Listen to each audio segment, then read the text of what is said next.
talkSPORT Sports Update, powered by the Nissan Van Range. Commercial vehicles built around your business. Search Nissan Vans or head to your local Nissan Van Centre. Video headlines at 3 minutes past 10. I'm Nick Ellaby. Good morning. With the first Ashes test just hours away, Aussie captain Steve Smith decided to have a go at Monty Panesar's appearance on Mastermind. Anyone that believes that Athens is in Germany, that's a start. Oliver Twist is a season of the year, and America is a city. Doesn't really bother me, those comments. That's after Monty asked the Barmy Army to get on Smith's back about his role in the Sandpapergate ball tampering scandal. Australia confirmed 2 debutants for Perth tomorrow, opening back Jake Weatherald and seam bowler Brendan Doggett. Meanwhile, Ben Stokes calls this the defining moment of his England captaincy and knows how many fans are heading out. When we got your time off, we try and get out.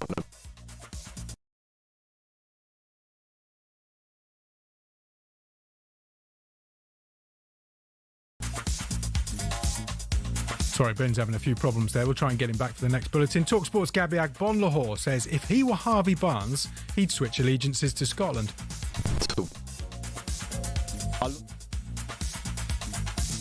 But I look at it from a Scotland point of view, and the players that have blood, sweat and tears to qualify for the World Cup, and then a player who can't get in the England squad comes along and says, I'll play for you in the World Cup. How is that going to affect team morale? Harvey Barnes hasn't ruled out the move. He's eligible through his grandparents and only played for England once in a friendly 5 years ago. Panini have brought out an EFL sticker book for the first time, featuring all Championship, League One and League Two players and clubs. And Lewis Hamilton's hit back at the Ferrari chairman, saying he thinks about driving in his sleep. John Elkann had asked his drivers to focus on their performance during a difficult season. More at talksport.com. talkSPORT News. Could transgender people be banned from single-sex spaces based on just their appearance? And people in the northeast of England are being told to brace for blizzard conditions as more alerts for snow come into force. More from the news team in half an hour. talkSPORT weather with QuickFit. With over 600 centres across the UK, most of which open 7 days a week, we're always there when you need us. QuickFit. Drive away happy every time. Sunny for most of us, but more sleet and snow on showers on those coasts. Heavy across northeast England in particular, where it's windy and feeling cold.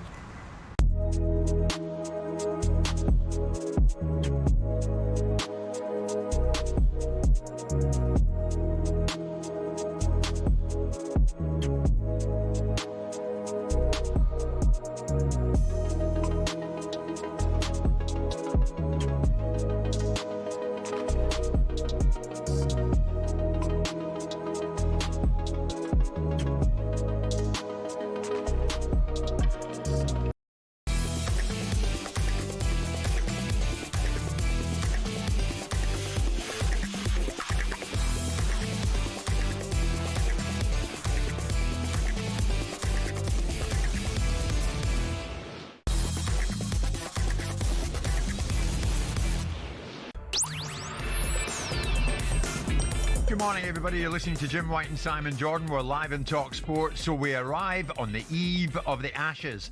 But when it comes to sledging and Steve Smith, should it be a case of time to let go or never forget? Meantime, the Premier League returns this weekend with a North London derby. Can Arsenal still run their mind the gap mantra with Spurs? Also today, Ronaldo and Beckham. Has the treatment differed? Fight pundit Spencer Oliver will join us as we talk boxing.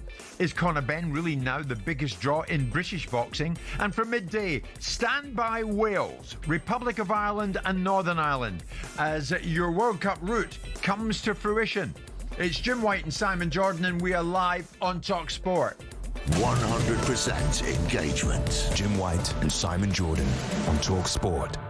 A bit of breaking news. I am advised, Simon, that you got here this morning via public transport.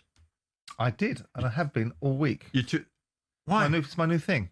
I got bored of being driven into work, bored of driving into work, bored of getting a boat into work.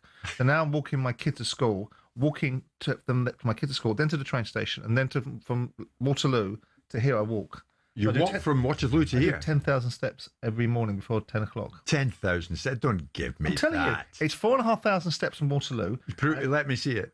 Get in your act. 10,000. I mean, nothing like putting him on the spot. Now, I'm trying to calculate this. I don't think he's got much of a walk with the wee fella to the school. Oh, actually, you're right. And then... It's 8,100 steps. All right, okay. Well, I'll let you off with that. Close, though. I'll let you off with that. Here's the thing. The draw later on this morning. Now, you doing the sensible thing. You're going for a wee bit of sunshine. I'm not walking down like you do, looking for people. Hello, what do you think of our show? Yes. So I indulge in very, very pleasant members of our public, but I know that you kind of shun that idea. I do not. As you come into work. Good morning, Simon. Power walking. Please. I'm trying to head to talkSPORT.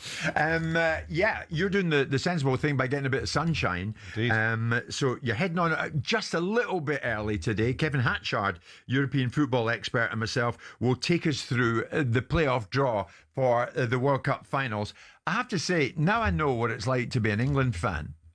There's not many occasions I'm ever going to say that. What, because you're going to a tournament? Because we're going to a tournament. The playoff draw is happening this morning. We're like this. Pass me the cigar. Absolutely. And Lyndon Dykes really enjoyed the chat. Lyndon, if you're listening. Now I know at the what training it's like to be ground. an England fan. I get to go to one World Cup.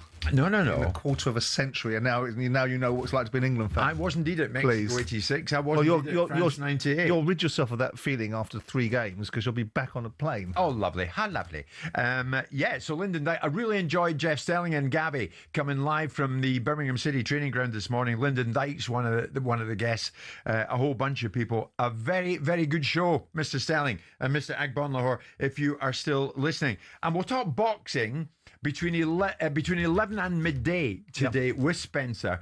There's a heck of a lot to talk about at the moment, Simon. Well, there's a fabulous fight coming on the weekend with a fabulous undercard. You've obviously got this carnival of horrors coming in December with Jake Paul. What fight are you talking about this week? Benavidez versus Anthony Yarde, yeah. You're a big fan of Anthony Yarde, aren't you? Yeah, so are you. Yeah. I mean, we saw him in the studio the other day, and Anthony takes on the best fights and the biggest fights. And, he's had opportunities to win it. Some would say this is probably the most difficult one. I think he's got a chance, but there's also a wonderful undercard. Yeah. Of fights that are going on. And also our own Sam Noakes is fighting, who's another great fighter fighting for a world title against Abdullah Mason, which is a great fight. Yeah. So a great fight card this weekend. So a lot coming your way. And the professional that Spencer Oliver is standing the other side of the glass, wearing a very nice dressing gown, sort of smoking jacket affair and fluffy slippers. So Spencer is already gimp in the building. He's probably done more than 10,000 steps to get here, and we look forward to you joining pigeon us. Steps, that's why.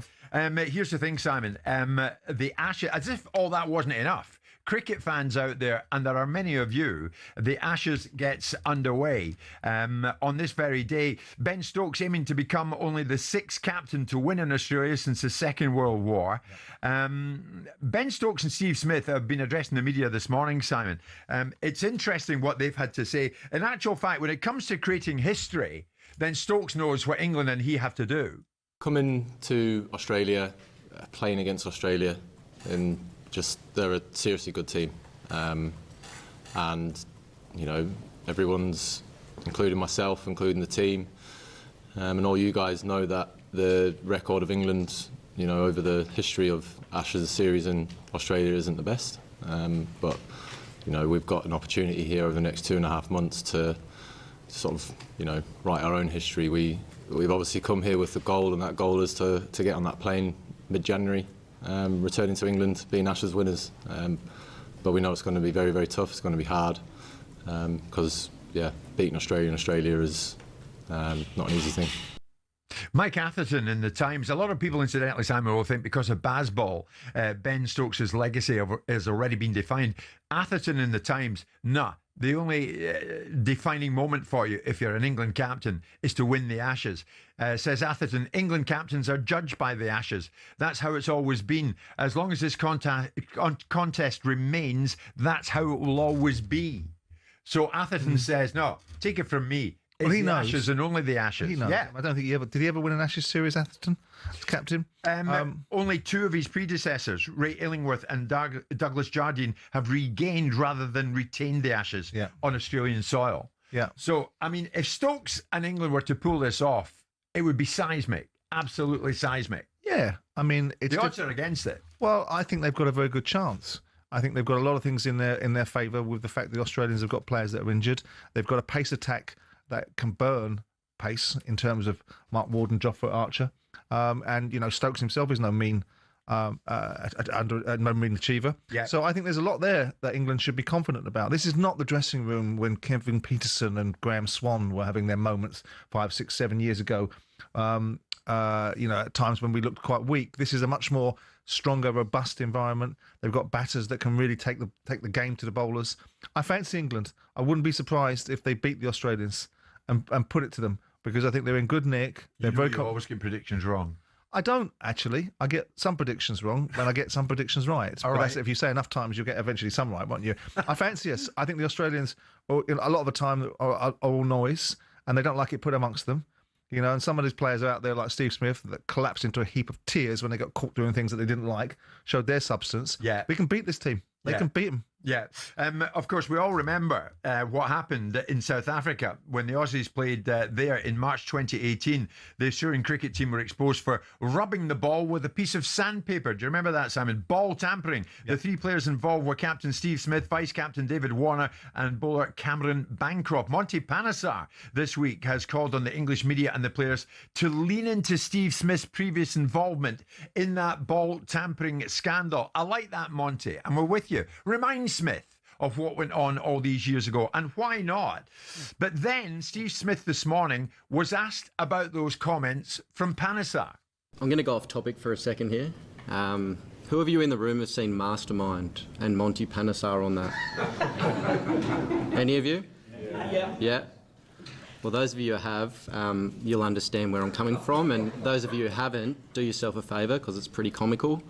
Yeah, anyone that believes that Athens is in Germany, that's a start.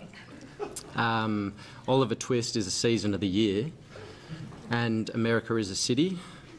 Doesn't really bother me, those comments. So, yeah, that's as far as I'll go with that one.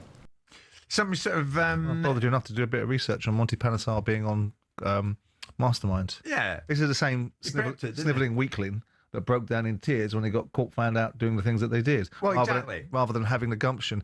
Look, I don't know what Monty's aim is to do. It's to get some attention and some controversy and to rile people up. Yeah. The England players don't need that. They can go and beat them by their own ability. They won't beat them by getting under Steve Smith's skin. Yeah, I quite like what he's done, Monty Panesar. Why not? I mean, as you rightly say, we all remember the tears rolling down Smith's cheeks. Yeah. After admitting to the tampering, Smith and Warner were quickly removed from their captaincy roles before being suspended and sent home from South Africa alongside Bancroft. Yeah. So, yeah, we don't forget it. We don't forget it. Why should we? Why should we forget it? But when it comes to that, Simon, do you where's think the wee bit? Should it be? Where's the wee bit? I'm including myself and you've got your own people. You've got your own team. Not much of a team, I might add, but you've got your own cricket team. But when it comes to sledging and Steve Smith, should it be a case of time to let go or never forget? I think you want to remind him of it. To what end? Yeah. I mean, to what end? I mean, Monty Panesar has made his decision. I don't suppose the England team, current team, will lean into it. Yeah. They'll lean into their own strengths. They'll have their own version of unsettling the Australians. And they'll do it with a bat and a ball, I suspect. Ben Stokes is very strong, a very robust leader. You know, he's already pushed back against the idea that he has to take a lecture from other England captains that potentially didn't win Ashes series in Australia about the preparation. Yeah. He's a strong character. He's been through his own adversities. He's gotten away with things in his life, by the way. Yeah. And he's now the England captain and he leads the team very well. Sure. I think we should remind Steve Smith. No we here. I think we here. Should remind Steve Smith all the time of it. Just in the passing, where do the Ashes sit on your sporting calendar? Is it up there with the World Cup, the Ryder Cup, the Open, Wimbledon, Six Nations? Where are the Ashes for you in amongst all that? Is it in your top 3, Simon? It's not up there with the World Cup, but the Ashes, cricket is a fabulous sport. And if you look at what we did a poll, didn't we, in the summer about what listeners wanted to see more of. Did we? Yeah, they did. They did in the summer, and they said cricket was one of the subject matters they wanted to see more of. I think Ashes cricket. I was fortunate enough. I got taken to a few Ashes tests by my father. I went to the 6th test in the '81 season when, of course, the Botham's Ashes, which was a draw at the Oval. Yeah. So I think it's a great. You know, I'd like to have been a bit more dignified in 2005 when we won it back. I didn't like to see Kevin Peterson drunk as a skunk, looking like a skunk with that white thing through his hair. Yeah. But it's a great sporting occasion. Is it in your top 3? Yeah, I think so. All right. Okay. Fair enough. Especially when you stick it to the Australians. Where is it in your sporting calendar? Is it top 3 when it comes to the World Cup, Ryder Cup, Open, Wimbledon, Six Nations? You might want to let us know. Send me a message, 81089. If you want, give us a call, 03717 223344. And ask for Steve Smith and what went on before with the ball tampering. Should it be a case of time to let go? Or, if you're an England cricket fan, never forget. 03717 223344. We are at 10:18.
remarkable, isn't it? We remember the moment 6 years ago this week in 2019, Simon. Tottenham sacked Mauricio Pochettino and swiftly appointed Jose Mourinho.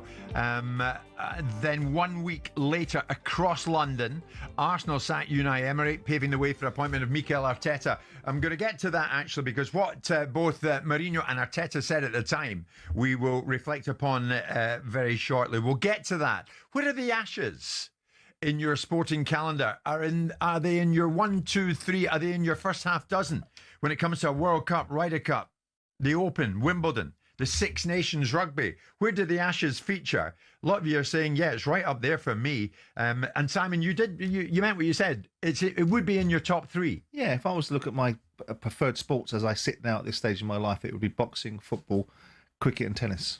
Those would be my order. That would be the order. Boxing first, football second, cricket third and tennis fourth. So cricket gets in there, yeah. And cricket being the Ashes. And as you said, you were there. I mean, the Ashes is for me is the pinnacle of it. It used to be, I used to love watching England play against the West Indies because the West Indies was such a formidable side when they had, Malcolm Marshall, Michael Holden, Colin Croft, Andy Roberts, all those, Desmond Haynes, Gordon Greenidge, all these great players that the West Indian side had. And then you obviously had Curtly Ambrose and all those sort of players that were at the highest level when we were getting bashed. Yeah. But you got to see high-end cricket. But the Australians, just purely and simply, I mean, I grew up in a time when Kim Hughes was the Australian captain, and he was a bit of a devil, and a bit of a difficult, a bit of a handful for the England cricketers. But no, it's a great I can remember series. that. My mum took my sister and I to watch the West of Scotland, I think, play the touring West Indies team.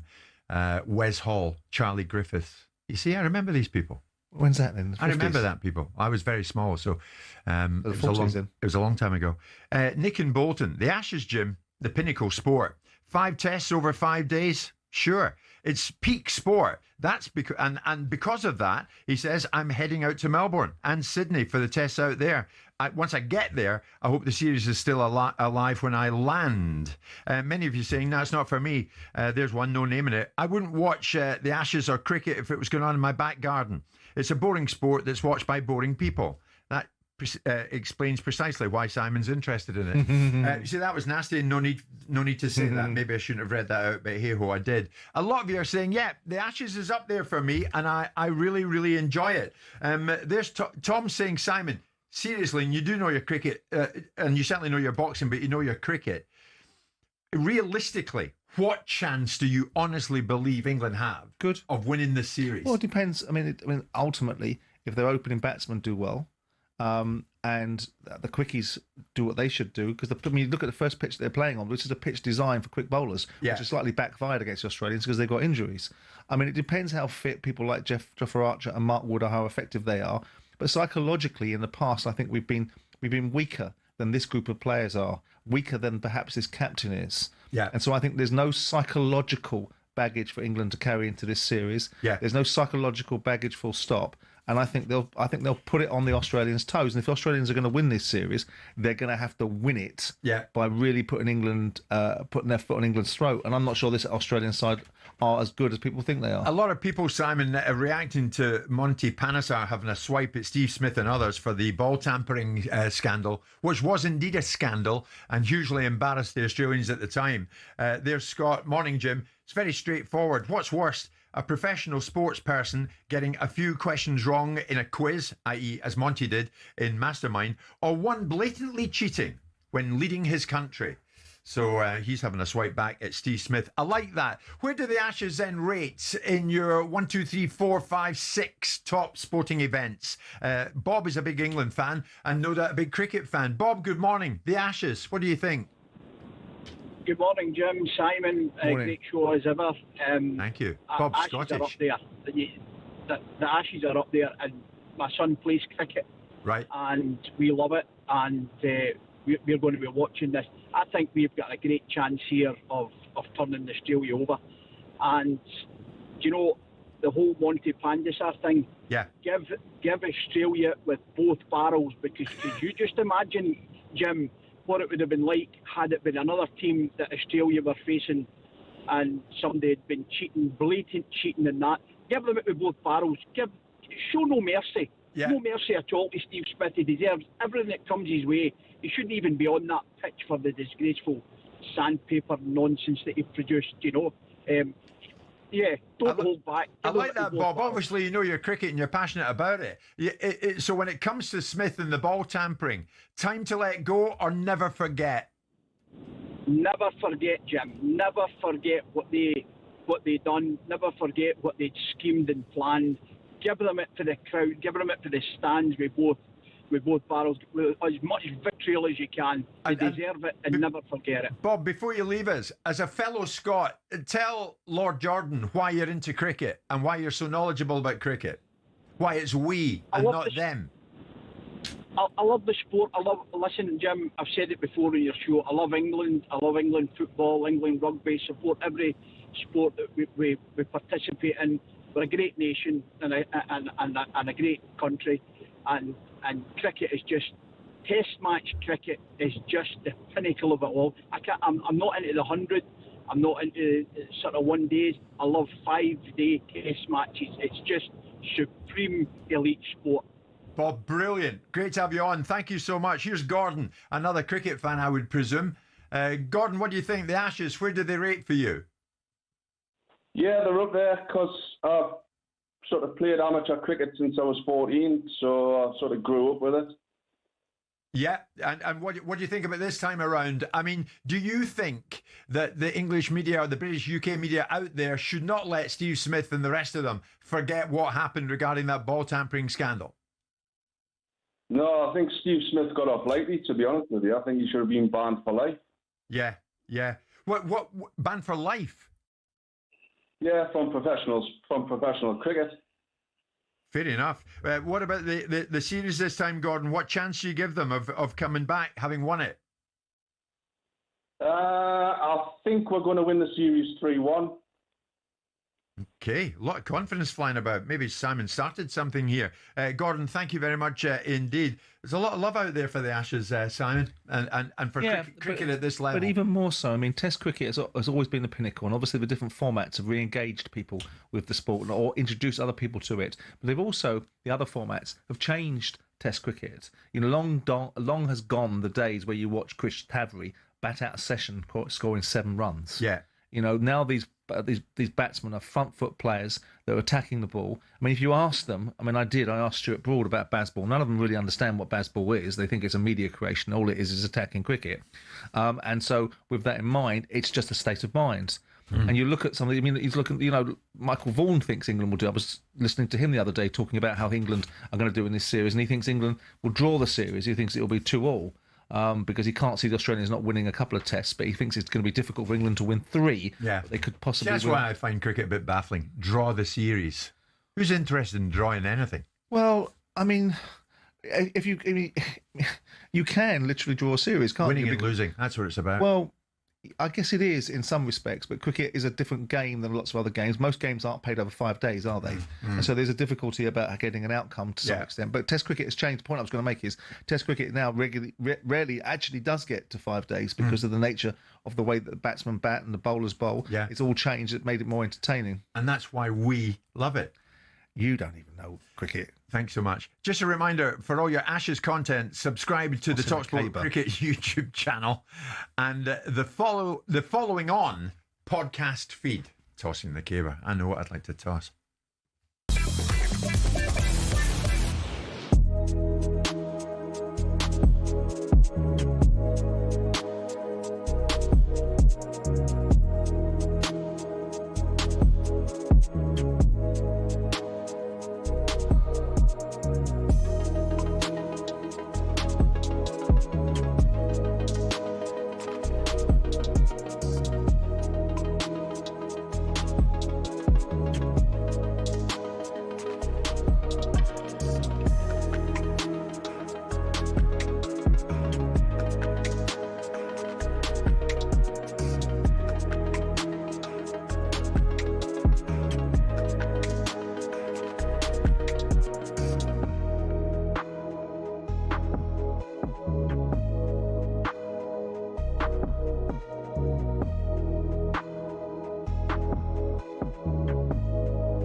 It's not often you associate fan power with Chelsea Football Club, but one of the shining examples of it lies with a group called the Chelsea Pitch Owners. And they've proved to be the thorn in the side of owners past and present who've been dead set on moving stadiums to a larger, more lucrative piece of land. Essentially, the supporters group holds the freehold to the land on which Stamford Bridge sits. Former owner Ken Bates set it up at a time where some unruly property developers tried to evict the club from their ground. In order to prevent this, he established the CPO as a company that owned the pitch and offered the fans the chance to buy a share for £100. As well as that, they also own the rights to the name Chelsea Football Club, so if any owner wants to take them elsewhere, they can't be called Chelsea without the approval from the CPO. Now, in 2011, Roman Abramovich tried and failed to move them away from Stamford Bridge, and this has set a precedent for Todd Bowley and the current power brokers at Chelsea. They know any plan which involves moving from Stamford Bridge will require CPO approval from the now 13,000 fans who own it. There are fans who are concerned that if they stay at the bridge, they'll be left behind their domestic and European rivals who are moving to more commercially successful stadiums. But for the heritage and history lovers, Stamford Bridge is one of the iconic English stadiums, and to move away would be a grave mistake. It might not be as flashy as others, but stadiums like it have something about them that cannot be replaced. One thing's for sure, if Bowley wants to take Chelsea away from their home, he'll have to go through the CPO first.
It's Jim White and Simon Jordan. We're live on talkSPORT. It is a beautiful, crisp morning. Simon's already put in 10,000 steps in getting to work. It's Thursday, November the 20th, and we're live on talkSPORT. We're also live in your telly, so wherever you want to watch us, please tune in, because it's enjoyable stuff, this. Samsung, LG, Fire TV, Apple TV, Chromecast, Android, Google TV, even Prime Video. There is Stephen, a big English cricket fan. You're going on, Jim, this morning about a draw in cricket. What's all that about? You jocks came to Wembley, and as Simon said, almost celebrated with a national holiday that Scotland managed to get a 0-0 draw with England. How did I miss that? Good point, well made. So what? So here we go. We look forward to maybe playing England, incidentally, over in the US of A next summer. Now, that would be good, wouldn't it? Yes, absolutely. But if it's in the knockout stages, you won't be, will you? If it's in the if we get you in the group stages, then fantastic. But once the group stages are finished, you'll be on your way back home. All right. Continue to talk us down. The fact of the matter is, see you there. I'm just basing it upon evidence in front of my eyes. See you there. Sure. And of course, we will know the fate of the Republic of Ireland, Northern Ireland, and Wales when the playoff draw is made later on this morning. Kevin Hatchard, the man who knows everything there is to know about European football, will join me live on the show at that stage. Simon will have gone because he knows next to nothing. But Kevin, and he's terrified. Well, lots of things. He's terrified about being cheeky about Wales again in case he encounters that 6'8" fan that we met in Qatar. Boy, that was funny. I'll never forget the change in your expression when that happened. Anyway, let's get to this, Simon. We are back. Premier League football is back this weekend. The North London derby, never a timid affair, that, on Sunday, and we eagerly look forward to that. Now, when it comes to it, 6 years ago this week, 2019, Spurs sacked Pochettino and then moved to appoint Jose Mourinho. It came 5 months after Tottenham had reached the Champions League final. Meantime, 1 week later, after Pochettino going and Mourinho coming in, Arsenal sacked Unai Emery, and that paved the way for the appointment of Mikel Arteta. So, Simon, since then, I tell you what, I'll ask this question after we hear from them. Because around that time, of course, on arrival at Tottenham, Mourinho spoke and Arteta spoke at virtually the same time. If we win titles, will be the consequence not of me, but the consequence of the club work. And this is a package. This is a vision. Everything starts with a vision. And, the stadium is part of the vision. The training ground is part of the vision. The academy is part of the vision. To try to keep all the best players and to refuse to let the best players go away is part of the vision too. Maybe to have a manager with my experience is also part of the vision. I think to set targets at the moment is not what I would like to do. I would like to take it day by day. We have a lot of things to do. What is clear is the ambition of this football club are very clear. You have to be in Europe, you have to fight for trophies, and the rest is not good enough. It's as simple as this. But now to talk about this is a little bit far. I would like to talk about what we're going to be doing tomorrow in the game, win on the game, lift the morale of the team, and then Sunday, Monday, Tuesday, Wednesday, go to Bournemouth, start doing it again. Wow. I mean, when you look back since 2019 and those appointments, Simon, Spurs have changed permanent managers 4 times. Nuno Conte, Postecoglou and Thomas Frank. Yep. Arsenal heading into the 6th season with Arteta. Spurs net spends 660 million. Arsenal's 741 million. Yep. Boardroom changes. Daniel Levy, gone. Edu, Ralstonelli, Vinay, gone. And Vinay, in his case, moved from Arsenal to Tottenham, curiously. Tim Lewis and the extra involvement of Josh Kroenke. But the trophies.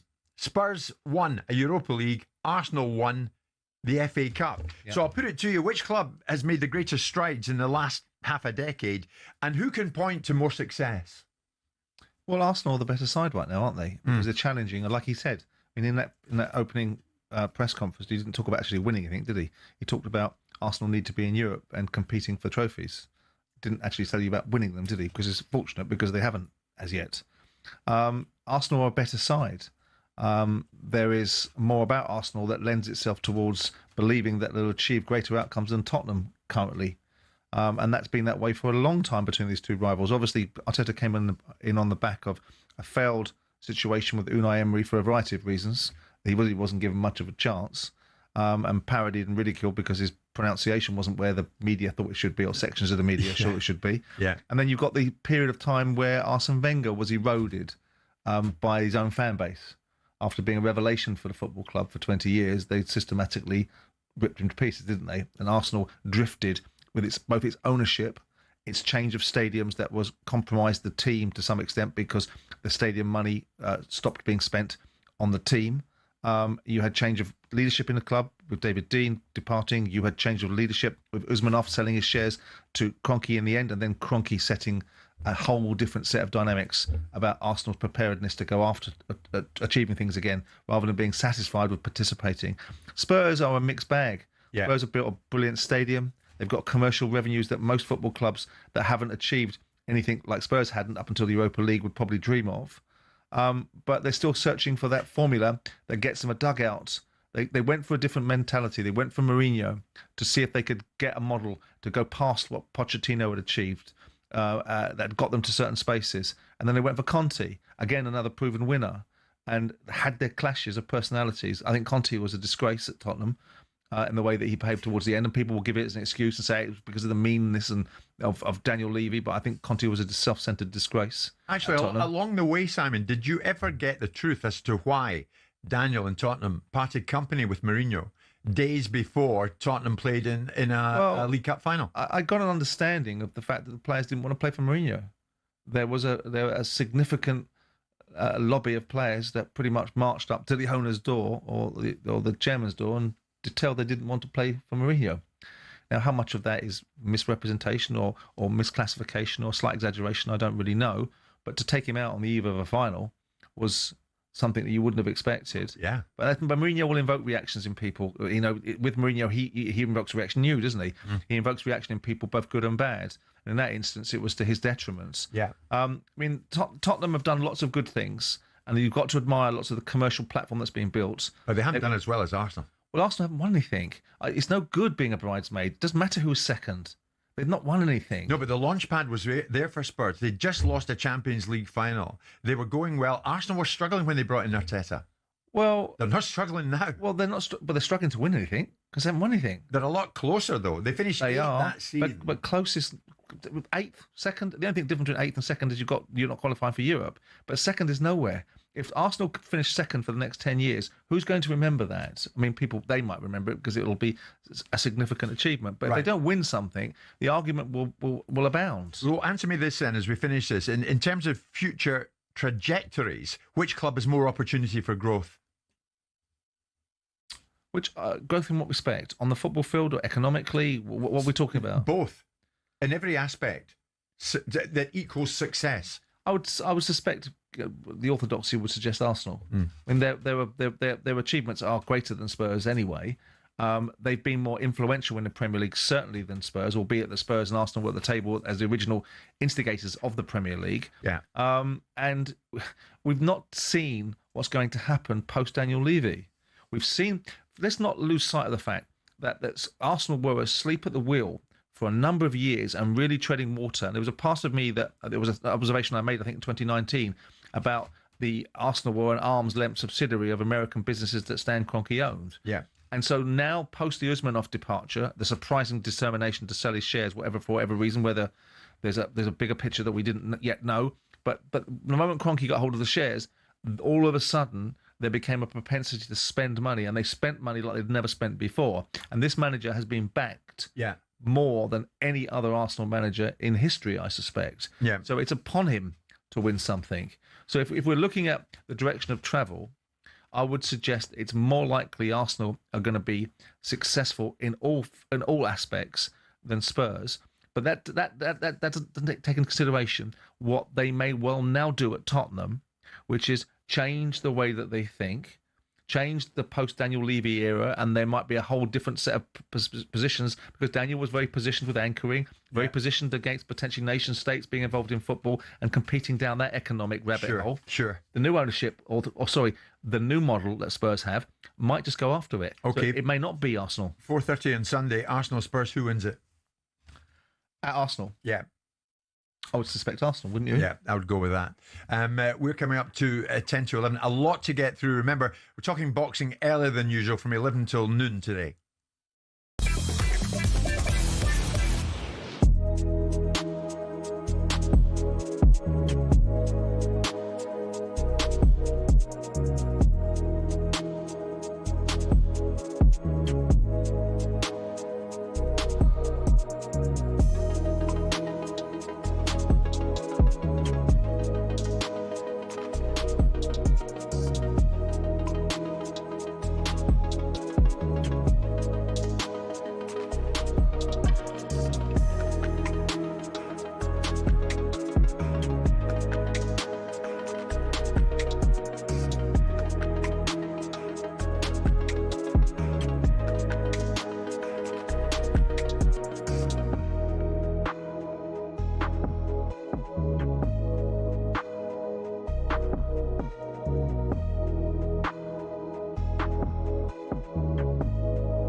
Business Briefing on talkSPORT with Tesco Mobile for Business. Get a £60 welcome bonus with our great Black Friday deals. Offer ends 1st of December. Terms and verification at tescomobile.com/business. It's that time. We're going to focus on one of the top business stories with Tesco Mobile for Business. And Simon, no better area to focus upon than the crucial vote that's scheduled to take place tomorrow regarding the proposal of a salary cap amongst players in the top flight. The PFA are saying, no thanks, we might get legal on that. And the agents are saying, no thanks, we might get legal on it as well. Nonetheless, at this particular time, as we approach 11 o'clock the day before the vote is still due to happen. It's reported that Arsenal, though, are now amongst a number of Premier League clubs reviewing their position on a salary cap ahead of this Friday's vote. The man who can bring us right up to date is none other than a gentleman who works in this very building alongside Simon and myself, Chief Sports Correspondent of The Times, Matt Lawton. Matt, good morning to you. I think there is doubt now that this vote takes place. What's the latest that you've heard? Yeah, well, I checked, because I was coming on here, I checked with the Premier League a little while ago, and at the moment, nothing has changed. They're still going ahead with it, but normally it is the day before these shareholders' meetings that these kind of decisions, final decisions are made. And certainly speaking to people in the last couple of days, there is an expectation that it will be taken off the table. But right now, as you just said, Jim, it is still going ahead, that is the plan. There is, I would say, the people that I was talking to a few weeks ago about this, who were quite panicked about this, who were very much opposed to anchoring, they do seem more relaxed now. I think a lot of clubs that hadn't really thought about it when it was first proposed last year, because on the face of it, you know, if you can still spend 550 million quid, for most clubs, that's more than enough. Right. So a lot of clubs, I think, were thinking, certainly towards the bottom of the table, or the clubs that traditionally end up sort of fighting to avoid relegation, didn't really think it was something that was a concern for them. But because there is, and you know, Simon will have good insight on this, but because there is the potential for the Championship to see what the Premier League has done and think about introducing something similar in their league, then suddenly there's a bit of panic around, well, crikey, if we get relegated and we're limited to the spending of the bottom club in the Championship, which I think it would be about 10 million a year, then that's going to be really hard to get promoted again. Right. Well, Simon's beside me, Matt. I mean, do you think if the Premier League brought in this salary cap, Simon, the Championship would end up following suit? Do I think salary cap should be a part of the thinking? Absolutely. I don't think football can continue the way it's going. Do I think the current proposals are right? No. Do I think the landscape has been prepared properly to resist the challenges that will come from the vested interests, which are the players and the agents? No, it hasn't. And we've seen that football rules need to grow up. This is why advocates like Nick DeMarco are making a pretty penny out of the football industry, because they're able to drive a bus through badly crafted, not fit for purpose regulations and rules that are sought to be enforced on an industry now that's becoming more sophisticated than the challenges against the background. Listen, do I think that anchoring would be naturally pulled into the Championship as a result of the way it's constructed in the Premier League? No, I don't. But I do think that the Championship would like to look at cost controls. They've tried it in League One and League Two with salary management cap protocols that were resisted by certain clubs. We can't continue. Despite what people think, you cannot continue with this situation where all of the money is being sucked out of the room by players, whether people like it or they don't like it, unless you want every single football club to be owned by a nation state or an oligarch or a private equity player. Then there has to be some fundamental structural changes. So, Matt, Simon's saying this can't continue, but then we get legal threats from the PFA and the agents who are saying, hang on, before you even think about it, think about this. Yeah, there have been those legal threats. There was the letter, as we reported in the Times at the start of the week, from the three big agencies, Stella, Wasserman and CAA. And so these threats have been issued, and they're citing competition law, and I'll leave it to the lawyers to work out if that's a legitimate argument. But I just think that, I think there's far more comfort, although some will still be opposed to it, around the squad cost ratio rules that they're also looking at as the other option. Now, it's interesting, though, because I've also, in the last couple of days, had conversations with people that are basically saying they quite like the status quo. Because the thing about PSR, Jim, is that it gives you that 3-year window to get your house in order. As we know, you can lose up to 105 million over 3 years. And it kind of means that a club can look at one season and think, right, we're going to really go for it this season. We're going to spend lots of money. We'll have to tighten our belts next season to be compliant by the end of that 3 years. Whereas all these rules are all about an annual requirement to meet these financial, to come under these financial restrictions. And the point is that the rule book that was the proposed rule book that was circulated to all the clubs a little while ago, also within there are all the different punishments you could get, and there was one calculation done where if you broke the rules on SCR, but were actually still within the rules as they are with UEFA, because UEFA basically say 70%. Anyway, sorry, it's really hard to explain. There's different percentages of how much you're allowed to spend. Right. But basically, there are sort of points deductions being calculated of up to sort of 28 points and all this kind of stuff. So I think the rulings around, the potential sanctions for breaking these rules is making people nervous. But as I say, I think because for the top clubs like Manchester City, they're already going to have to be compliant with the UEFA rules on squad cost ratio. They're much more comfortable with that idea. Whereas anchoring is just the idea of being limited to the spending of the bottom club in the Premier League is just making people very nervous. So my bottom line question to finish with you would be, Matt, this vote tomorrow, does it happen or not? Well, crikey. My gut feeling is that by the end of the day, we'll be writing a story that it's been taken off the table. But I know there is, within the Premier League, I think they will take that as a bit of a bloody nose. So I know there is desire to push on and have the vote.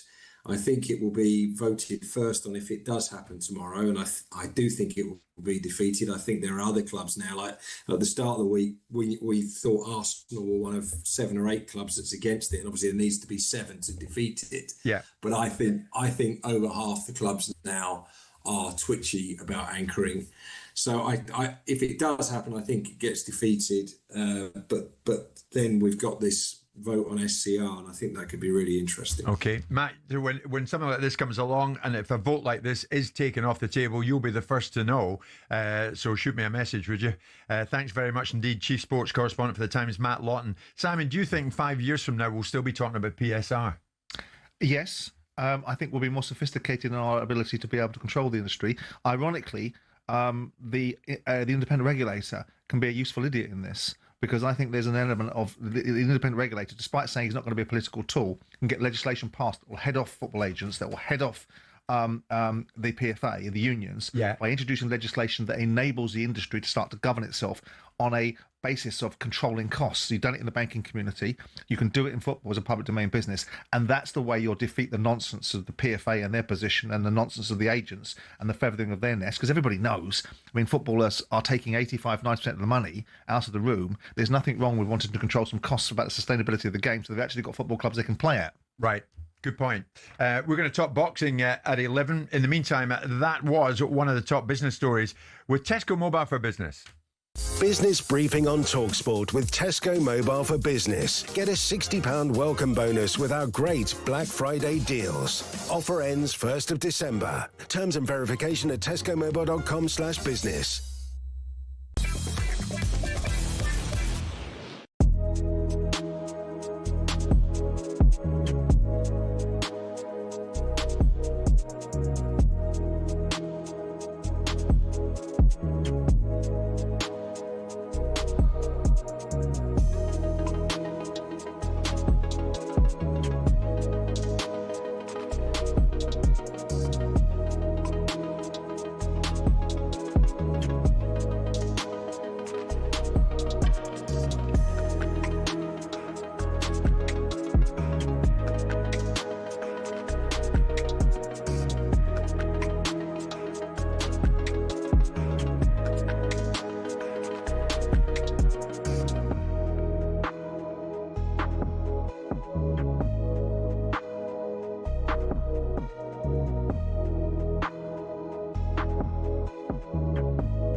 talkSPORT Sports Update, powered by the Nissan Van Range. Helping business owners to work better and live better. Search Nissan Vans or head to your local Nissan Van Centre. With your headlines at 4 minutes past 11, I'm Nick Ellaby. Good morning. On the eve of the first Ashes test, Steve Smith has taken the bait and lashed out at Monty Panesar. The Aussie captain criticised Panesar's performance on Mastermind. So after Monty said the Barmy Army should get on Smith's back for his role in the Sandpaper Gate ball tampering scandal. You can read more on this at talksport.com. Meanwhile, Ben Stokes stuck to cricket as he told the media England must keep Smith as quiet as possible. Serious player, has been for a very long time. Yeah, him and Joe Root, you know, neck and neck in my opinion, in terms of the greatest batters of this generation. Meanwhile, former Australia batter Simon Catchett says a lot of people down under are enjoying watching Bazball. There's no doubt it's brought a difference point of difference to Test cricket, and there's a time and place for it. However, it's going to be a challenge to try and do it here, particularly at Optus Stadium and maybe the Gabba with a pink ball. There's more Ashes content on the talkSPORT Cricket YouTube and the Following On podcast. Now, it's reported Crystal Palace have spoken to Jean-Philippe Mateta about extending his contract. Mateta's still got 18 months left on his deal at Selhurst Park. Gabby Agbonlahore's questioned whether the Scotland squad would want Harvey Barnes to switch allegiances. He qualifies for Scotland through his grandparents. Gab says Barnes should go for it. He's got to look at, is this his last chance to maybe go to a World Cup? And look at the pecking order. We've got Gordon, Rashford, you've got Eze. There's not really that position available at the moment for him to break in. He's not been in outstanding form. And Wales, Northern Ireland and the Republic will find out their World Cup playoff opponents in an hour's time. The draw takes place at midday. More at talksport.com. talkSPORT News. Dangerous sexual predator and former Met Police officer David Carrick has been jailed for life, and it's cold outside. Weather warnings are in place for snow and ice across the UK. More from the news team at past. talkSPORT weather with QuickFit. For a limited time only, get 15% off a set of 4 selected premium tyres. Don't miss out and book today at quickfit.com and drive away happy every time. Conditions apply. Sunny for most of us, but there's sleet and snow showers on some coasts, heavy across northeast England in particular, where it's windy, feeling cold.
Comes. We had to look out his walk-on music that bit more quickly this week because it's 11 o'clock and not 12 noon.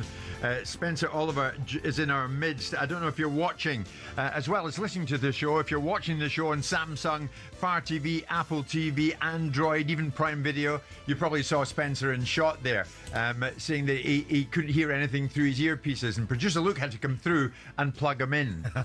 It was quite a moment for those who look at things from a technical viewpoint. Spencer Oliver, good morning. Jim, it was quite a moment. I had a little wobble there because I needed to hear the music to get into the zone. Do you know what I mean? Yes. That's like going into the ring without your gum shield, isn't it? Absolutely. I mean, you have to have everything around you. And I had my coach there just, talking me through and saying, don't worry, Spence, everything will be all right. That being Simon Jordan, of course. Yes. He's now my mentor, by the way. Really? Oh, yeah. Indeed. Got you that desperate. Spencer, what's happened? Okay.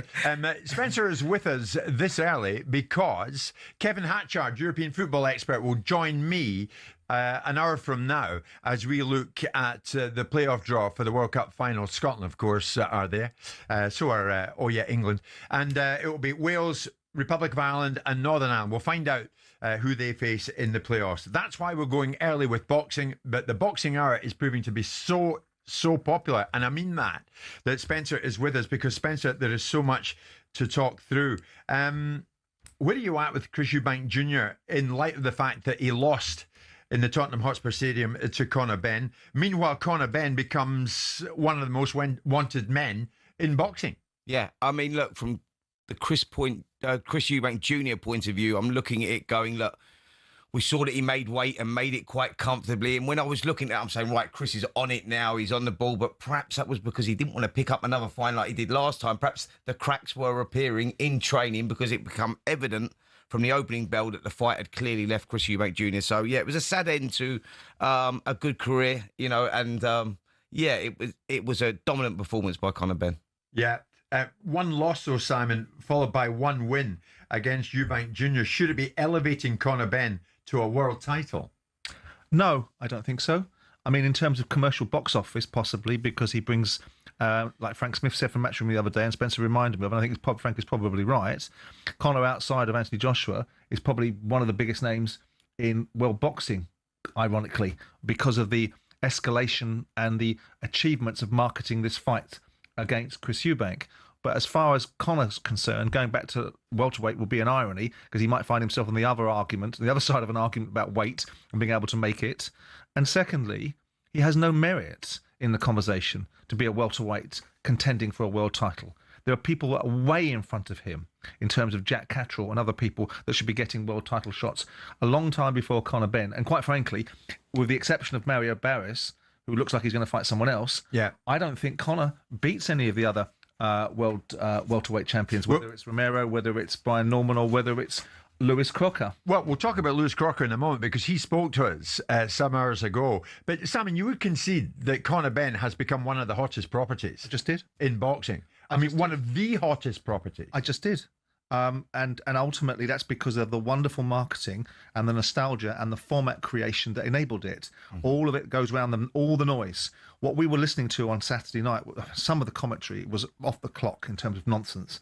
Even our own Adam Smith going way out in the stratosphere, because it wasn't a great fight. It wasn't great fighting. It wasn't great fighters. It wasn't world level boxing. And Dave Allen nailed it, didn't miss one iota of it by telling you what he thought of it. That's true, isn't it, Spencer? Dave Allen in your company afterwards was magnificent. He told it for what it was. Yeah, he was very honest in his assessment of the fight, and that was that, you're looking at it, is it a world-class fight? Was it a world-class performance? No, it wasn't. That is factual. You go that Conor Benn, look, he had that emotional pressure to deal with. Of course he did, going in there and, coming off that loss, you go, how will he deal with it? That shows you a lot about his character, tells you a lot about his character, but he dealt with it, and he done what he had to do and beat who was in front of him. But Chris Eubank Jr. was a shell of his former self, looked like a shot fighter, and it became an easy night for Conor Benn, who dominated pretty much every round.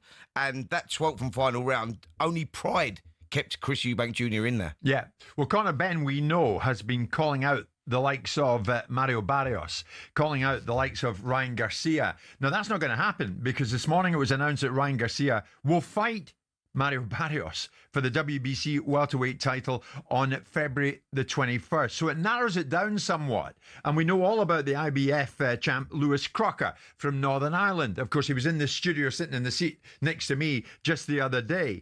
So what about Lewis? Where did he fit in all of this, and who would he fancy next? I spoke to him just before we came on air, and I said to him, all right, Benn beating Eubank Jr. on Saturday. What did you think? Yeah, well, he got the job done. I'm sure he was good to get a win over, obviously, the Eubank name and stuff. Great spectacle again, and it's definitely what I'm interested in. Did you predict it being such a one-sided outcome? I fancied Ben from the start, to be honest. I just think maybe the first fight took too much out of it, and then with the rehydration clause, especially Eubank getting older as well, I fancied Ben. So I thought Eubank would have been a bit better, but I'm not shocked. Just in the passing, Lewis, do you think it may signal the end for Chris Eubank Jr.? I think so, mate. I think he's got his money. He's been in massive nights. So unless there was a world title shot or something, an easy route, I don't see him being up for it, to be honest. Lewis, you hold the IBF belt. You're the champion. Do you want Ben? Of course, I think it's the biggest fight in the UK that could be made right now. Two big punchers, and especially both of us being with Matchroom as well. I think it's just a fight to make, to be honest, and it's one that I'm completely up for anyway. But since he beat Eubank Jr., he's been calling out the likes of Barrios, Garcia. Do you feel you're being overlooked? Yeah, for sure. I just think it's strange. Even, my aspirations has always been to be a world champion, and obviously Ben's made his money, so I don't understand why I wouldn't even be mentioned. Mention Garcia. Obviously Garcia is a bigger name than what I am, but for a legacy fight, you would think that I'd be the next one in line. What would be the outcome if you were to fight Conor Benn? Well, I'm always going to back myself. I'm the champion. I'm only one of UK champions at the minute, me and Nick Ball. So, I'm going to back myself no matter what.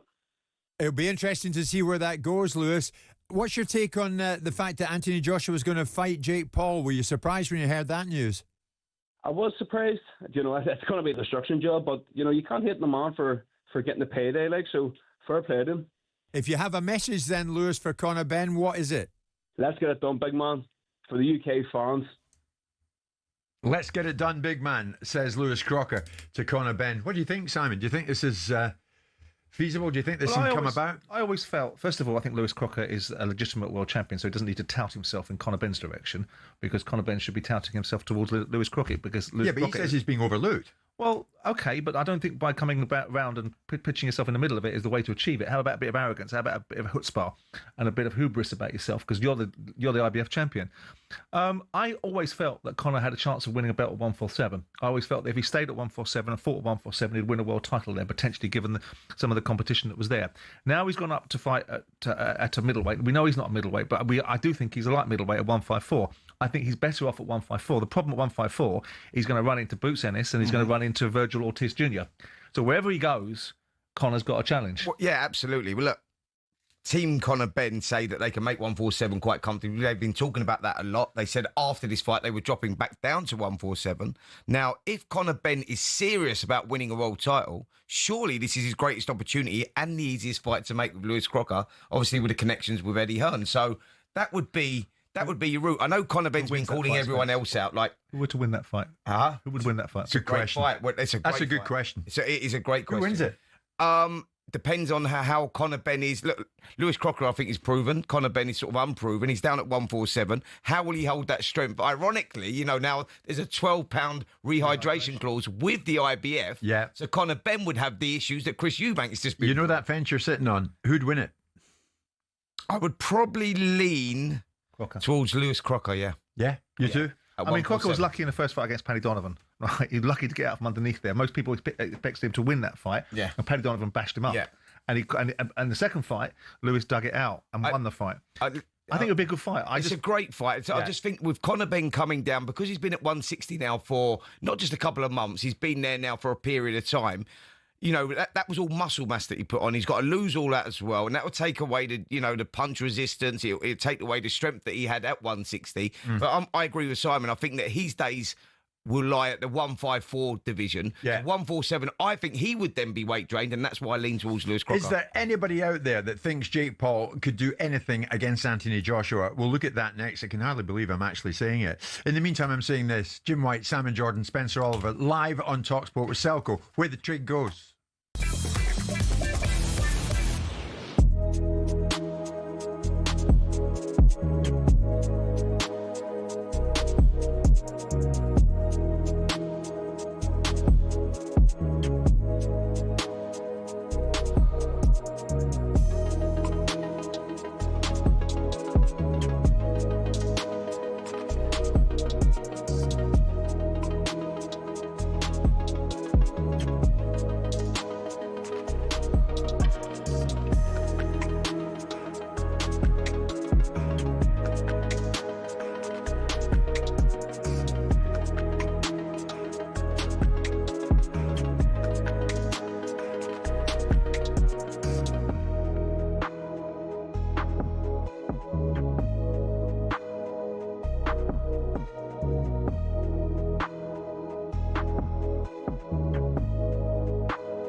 talkSPORT with Keep Britain Tidy. Cigarette butts are rubbish. Bin your butts. Now, when it comes to boxing, and we talk about putting some topic in the bin and other topics avoiding the bin, this one surely has got to head to the bin, but it's too late for that because it's now been announced. Anthony Joshua, yes, it's going to happen, will fight YouTuber Jake Paul in Florida in the USA, in Miami on the 19th of December. It's done, it's signed and sealed, and it's happening live on Netflix. Simon and Spencer have their own views of this, but it's done, it's signed, and Jake Paul has told us why and how Joshua came in the radar. You guys wanted me to go bigger? How about twice as big? Literally, he's twice as big as Gervonta. He's 6'6", 260 pounds with an 82-inch reach. I mean, just look at us next to each other.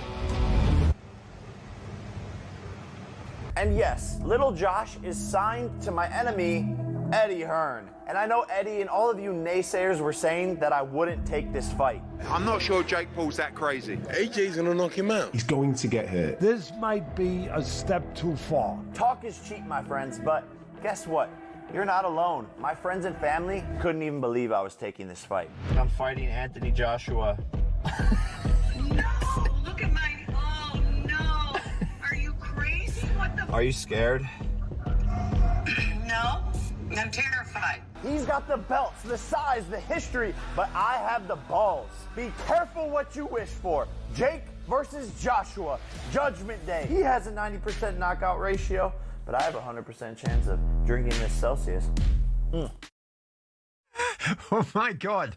10 out of 10 for self-promotion. This will be no exhibition fight, Spencer. Simon, the professional bout will consist of 8 3-minute rounds and both fighters will wear regulation 10-ounce gloves. Spencer, you are a boxer. For real. Should this guy be anywhere near Joshua? God help Jake Paul. That's all I can say. We saw that what Anthony Joshua had done to Francis Ngannou. He went out there and iced him in a couple of rounds. A guy coming from a different discipline. Well, this kid's coming from another level. You know, white-collar boxing in 2018. Gone through the mill. And the only boxer, really, that he's actually boxed, a legitimate boxer he got beat by, and that was in Tommy Fury. Now he stepped up to the plate. Does he really believe that he can beat Anthony Joshua at heavyweight? All right, he's put a restriction in there. Anthony Joshua can't be no heavier than 245 pounds. Well, the last time he boxed Alexander Usyk, which was not that long ago, he was 245 pounds. So I don't see that being a big problem. But we know why he said yes to it. Gazillions. Oh, absolutely. Do you know the bizarre thing here, Jim? That this will be financially and number-wise the biggest fight in boxing history. Ever. Viewed, the biggest viewed fight in boxing history ever. And there's been some great fights over time. That is insane, isn't it? And the highest paid fighters as well. What Jake Paul, they're an estimated £170 million split between these two. But Jake Paul, is he really that deluded that he thinks that he's going to go in there and beat Anthony Joshua? Do you think he thinks he can do it, Simon? I don't know he's what not he short thinks. in confidence. I don't know what he thinks, but what he does do is he markets himself in the space that he operates in. I don't get this Jake Paul or Logan Paul phenomenon, but I'm not the audience. It doesn't matter what I get. The opportunity for Netflix is that it's a drive to subscribe. They'll pay the $100 million, and the wraparound fees that come from sponsorship and the event attendance. We saw that $20 million was generated in gate receipts for the Mike Tyson versus Jake Paul fight. So we know this is $160 million fight. We know that it makes sense to Netflix to do it because in the last fight that they had with Mike Tyson and Jake Paul, they developed 2 million new subscribers. The average lifetime value of a subscriber is $900. So if you look at that and say they're going to generate $2 billion in potential increased revenues as a result of paying these fighters 100 million quid, you can see the metrics of it. They're also retaining their base. They're also moving content into a different space, which is sport. So it all makes sense. It's like the mobile phone industry that I knew very well. Used to sell phones for nothing so people could get the airtime, and the airtime was where the money is. The content delivery is where the subscribers go to, and then they pay their subscription. So we all understand the model. As far as the fight is concerned, oh no, don't be silly. I mean, Anthony Joshua can go in his nightgown and beat Jake Paul. The issue is, does he hurt Jake Paul? How curated it is? I debated it with boxers, with Paul Smith and Duke McKenzie and Spencer about would Joshua go in there with a mindset, which is he knows he doesn't have to get out of second gear, so he doesn't have to to Jake Paul what people fear he might do, which is knock him into the next life. But he's not a punch bag, Jake Paul. Yeah, at this level is. Well, he beat, albeit an aged Mike Tyson, he beat Julio Cesar Chavez Jr. Mike Tyson, when we went out there to do that fight, and Simon gave me a lot of stick for it because I was saying Mike Tyson was actually going to put an end to this Jake Paul phenomenon that was going on. And when Mike Tyson got out the car, when we hit Texas, he climbed out the car and he could barely walk, Jim. He struggled to get up the stairs. I knew that I was in trouble for making those comments. I knew that. I sold the fight and I shouldn't have sold the fight. But this one, Anthony Joshua needs to keep his career alive. And by doing that, he has to get rid of Jake Paul very, very early. Otherwise, it's only going to go in Jake Paul's favour. Would any boxer take this? Would Alexander Usyk take the millions that go with a fight against Jake Paul? Why wouldn't you? It's a gift, isn't it? Like Usyk would say no. Anthony's got too much pride. I bet he wouldn't. He's got too much pride and self-respect. So if someone says to you, I'm going to give you 85 million quid, you're going to go in there and box a guy that has got zero chance of beating you. Me. Would you like it? Give me time to think. So are you suggesting by that Anthony Joshua doesn't have any self-respect? Because Anthony Joshua... Well, that's been an argument. Well, it's not really, is it? I mean, first and foremost... So why is he doing it? Apart from the money, why is he doing it? The biggest watched fight was Ali versus Foreman, which a billion people watched. So hopefully this will go nowhere near that, and it won't. But the fact of the matter is this is probably the most lucrative because of the revenue streams that are now in digital, in the space that we live in a globalised world. Why is he doing it? Because every bugger that says they wouldn't do it would do it. They're a liar. So why is he aligning himself with Jake Paul? Do you honestly think, both of you, that Alexander Usyk would say, yeah, I'll do it? He's aligning himself with the next phase of the opportunity that presents itself to Anthony Joshua. Anthony Joshua is not going to be a boxer forever. My argument with Spencer is, does this prepare him for a world title assault? Of course it doesn't. Fighting Jake Paul does not set him up to fight for a world title in 2026, because that's not the opposition that you need to build towards a world title. But it does build Anthony Joshua in the next version of him, which is in the entertainment space, because this is not boxing, this is entertainment. And at the end of it, it's some boxing. So it's a Venn diagram. And if Jake Paul gets hurt, then the sport will get hurt. But I can see exactly what he's doing. Boxing, Simon. If he wants to entertain us, maybe juggle some balls. I mean, if Klitschko was a high point and Dubois was a low point, what does Jake Paul represent in Joshua's peak and trough career? So where Anthony Joshua is placed right now is that he was going through that warm-up fight. He was going to have the 8-rounder against the top 100 fighters. It's the same protocol where he's going in there, getting his hands wrapped, feeling the dressing room, smelling the arena, all of that sort of stuff. Going through the motion. That is Anthony Joshua and what he does, right? So all of a sudden, he's gone from getting $1 million to $100 million. Well, thank you very much. I'm going to do that. Then in February, he has another fight, which, by the way, I know he's boxing out in Saudi Arabia, and that could be Fabio Wardley for the vacant title, because that's probably the best chance he's going to get to win a world heavyweight title again. Then we go Tyson Fury in September. But Jim, can I just throw something into the mix? Something that I heard earlier on today, actually. There is a very famous trainer of heavyweights that is working now with Jake Paul for this fight with Anthony Joshua. All will be revealed very, very soon. But I'm just going to throw that little... Where's he based? Dangle that little carrot out there. In the UK? He's based in London. Has he been in the studio? I'm not going to go anymore, Jim. I'm not going to go anymore. He'll buckle under some direct questioning during the break. Simon, if you weren't having Conor Benn, Chris Eubank Jr., I presume you are in no way having AJ against Jake Paul. Well, listen, if you look at the narrative of what this is to me, this is not a fight. This, to me, is an easy night's work for Anthony Joshua. No one's dressing it up as anything different besides Jake Paul. The Conor Benn, Chris Eubank narrative was about how wonderful they were as fighters when really and truly it was their fathers that were wonderful, and they traded off it. But yes or no, will you watch it? But no one's trading. No, I won't. Will you watch it? No, not at all. But for different reasons. No one's trading off anybody in this situation. Wait. I thought you were coming out there with me. Well, I might come out there. There you go. But would I watch it? If I wasn't coming out to Miami, so you might go out there. And you might be. Well, you just sat there banging on saying I should. But even I wasn't in the going arena, you'll be up the back like that. He's coming to Miami. We're going to Muscle Beach. If I go to Miami, then before we had this break, you said to me you should go. I said I'm not going. I can't bother with that. And you said you should go to Miami. I didn't know if you knew that. Producer No, I didn't know I was going. All right. Okay. So would I watch it if I wasn't working towards it? No, I probably wouldn't, because I know what it is. I don't think it's real. All right. But I'm not categorising it as real. I'm saying this is where sport meets entertainment. Yeah. This is about Jake Paul and the audiences that he's bringing on Netflix. Whereas Conor Benn versus Chris Eubank was billed as a real battle of real champions. This is not being billed as a battle of champions. Jim, the reality is that Simon was desperate to get out on Muscle Beach because he'd been working out in the gym, and this is a prime opportunity. I did see your Speedos in your bag you brought in this morning. Muscle Beach is in Los It's Angeles. 11:30. There's one in Miami as well. And I'm with Miami-bound Spencer Oliver and apparently Simon Jordan. We're live in talkSPORT with Selco, where the trade goes. Get in the bin! On talkSPORT with Keep Britain Tidy. Cigarette butts are rubbish. Bin your butts.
Premier League's profit and sustainability rules are sold to us as financial fair play, a way to keep clubs from going bust. But there are those who feel it's starting to look a lot like a system that protects the big boys and keeps the rest in their lane. Here's how it works and why people feel that way. So clubs can only lose 105 million quid over 3 years, which sounds fair, but here's the kicker. Your limit includes how much you earn. So if you're one of the traditional top 6, you've got massive global revenue streams and you can spend way more while still technically following the rules. Meanwhile, ambitious clubs like Newcastle, Villa or Forest, well, they're bringing a knife to a gunfight. Newcastle might be backed by Saudi billions, but they just can't splurge the cash. Their commercial income isn't there yet.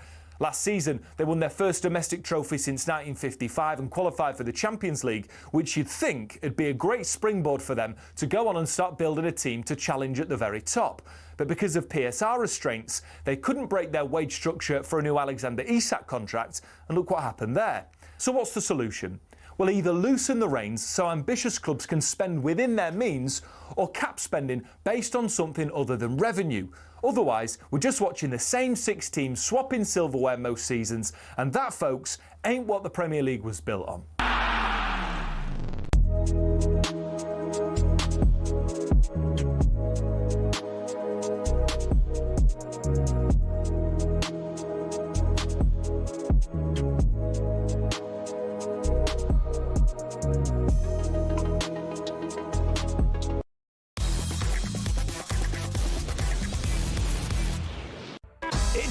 showtime on talkSPORT with BetMGM. Making every game an occasion with tools to help you stay safe. Visit betmgm.co.uk or download the app. 18 plus gambleaware.org. So it's just after 11:30 this Thursday morning, and as it's Safer Gambling Week, our friends at BetMGM are emphasising the importance of responsible gambling. Now remember, BetMGM are committed to showing there are measures in place to help those who are struggling with their betting. The tools available include reality checks, which helps players stay on top of how long they've spent gambling. For more information on these tools and safer gambling, please visit betmgm.co.uk/safergambling or the Safer Gambling Week website at safergamblinguk.org. You can also call the UK's National Gambling Helpline on 0808 8020 133. It's all thanks to BetMGM. 18 plus, begambleaware.org. It's showtime on talkSPORT with BetMGM. Making every game an occasion with tools to help you stay safe. Visit betmgm.co.uk or download the app. 18 plus gambleaware.org. AJ against Jake Paul. Now, come on. You're letting us know in no uncertain terms that to you that is not a real fight. This is. Coming up, the rematch on February the 21st at Nottingham Arena. Lee Wood and Josh Warrington will go again. Lee Wood is one up after the knockout win over Josh in the first fight back in 2023. But Josh Warrington, British featherweight boxer, aims to get his revenge. The thing is, can he do it? He'll believe he can, I'm quite sure. I'm delighted that Josh joins us live in the show. Josh Warrington, good morning. Good morning, Jim. Good morning. Yes, Josh Warrington can do it this time. He will put it to bed. Finally got my wish. Finally got the rematch on. Yeah, Josh, the last fight, mate, it was going your way in many ways, and it just he found that shot, didn't he, Lee Wood? He found that shot that he's got that right hand, and it turned things right on its head. So you will want that revenge badly, right? Yeah, he found the shot. I mean, he's counting his lucky stars or whatever, but I'm a little bit frustrated. Obviously, that seventh round, everything seemed to just go wrong for me. I had a point taken off for illegally hitting him around the back of the head, which I find puzzling. He stood in front of me, and Michael Alexander takes a point off me, and I'll be honest with you, I lost my head a little bit, seeing red. I went chasing the round. I wanted to make sure I win every round on the cards possible.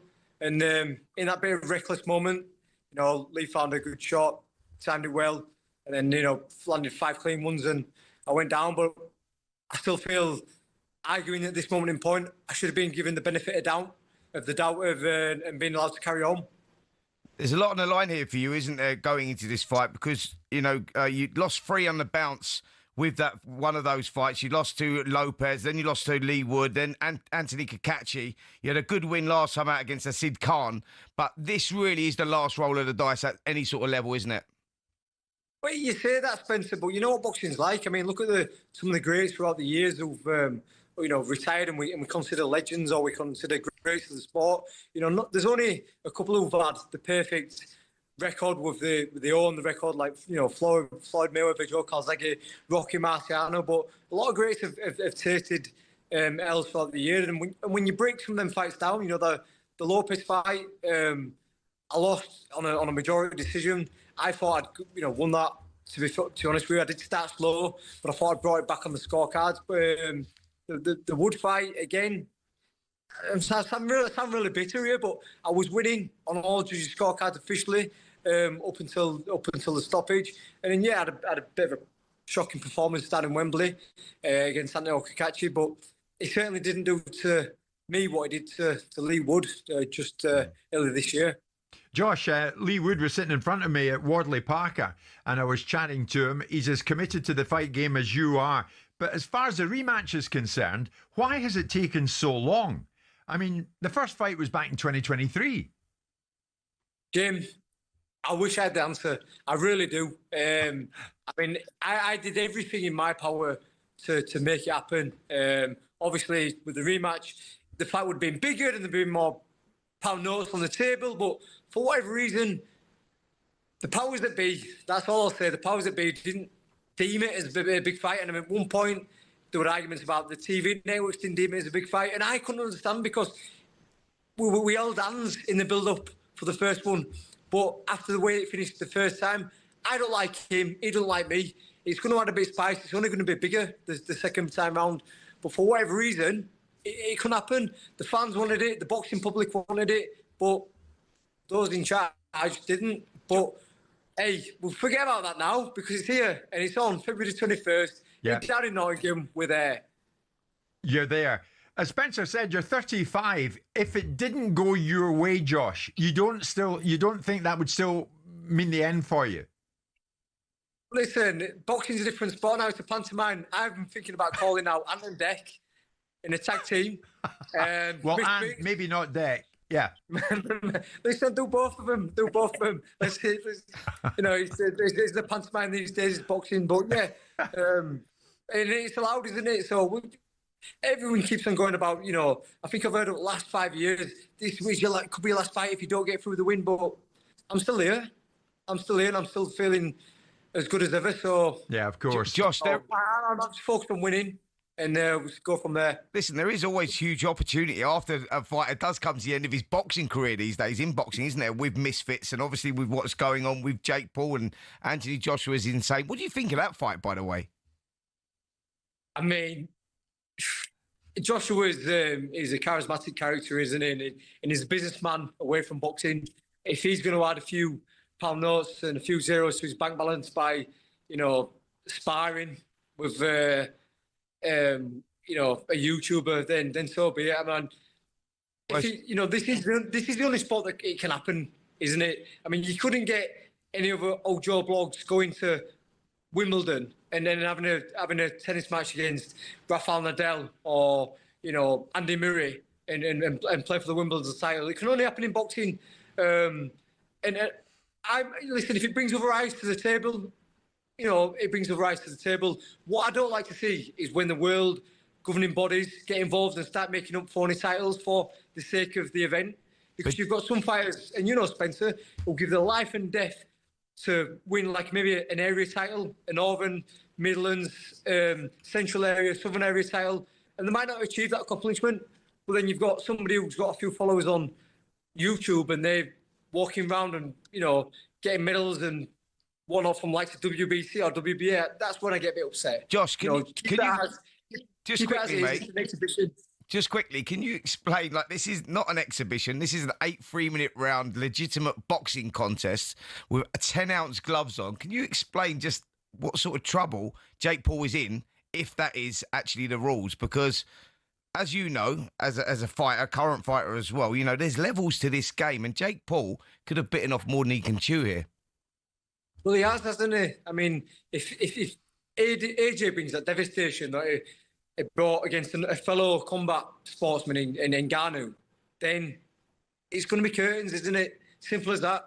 You know, this is not Jake Paul versus Tommy Fury, and no disrespect to Tommy Fury, he's more interested in being a TV reality star. This is Anthony Joshua, Olympic gold medalist. Olympic gold medalist, like, #1 world amateur, and then gone on to beat the likes of Vitaly Klitschko and box the likes of Alexander Usyk and pushed him. You know, this is a man who's been the #1 heavyweight in the world. It can only be an AJ within. It can only be one way, can't it? Josh, just finally, on the 21st of February against Lee Wood, what can you bring on the night? Just in a couple of sentences. Josh Warrington.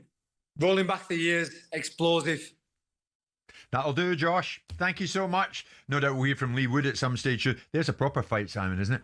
Yeah, it depends. I mean, obviously Lee got beaten by Anthony Kokachi in his last outing. In the first fight, I was so impressed with Josh Warrington because I felt that Lee Wood would have his number all day, and Josh really did a number on Lee until Lee caught up with him. I kind of think that Lee Wood would win this fight again, but I tipped it last time around as being Lee Wood, not pricing in how good Josh Warrington was going to be. But Josh really thought Anthony Kakashi was miles off, wasn't he? Yeah, he was miles off. But you go back to the fight that they both had. It was only a couple of years ago. You go, Josh Warrington was boxing the socks off Lee Wood. Oh, absolutely. It really surprised me because Lee Wood, for me, started a huge favourite. Yeah. But what Lee Wood showed that he's got, and there's something in that water up in Nottingham. Cole Froch is that guy as well. They don't lose spirit. They don't lose heart. And they find something from somewhere. And he found that equaliser. I think Josh gets it this time. I think he does it this time. And no doubt we go to a third. We'll see. I tell you, this weekend, though, if anyone's got their work cut out, it's Anthony Yarde. And we'll tell you why when we come back after this.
boxing update on talkSPORT with DAZN, the global home of boxing. Sign up now at dazn.com/boxing.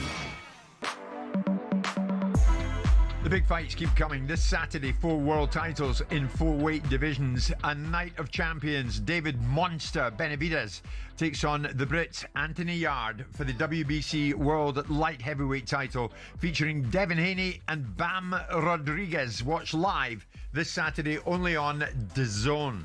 Simon and Spencer alongside me. Of course, when it comes to it, Simon, Anthony Yarde, someone you like and respect, and why wouldn't you? He suffered an 11th round knockout loss to Sergei Kovalev in 2019. He stopped once again in the 8th round. You and I were there by Artur Beterbiev.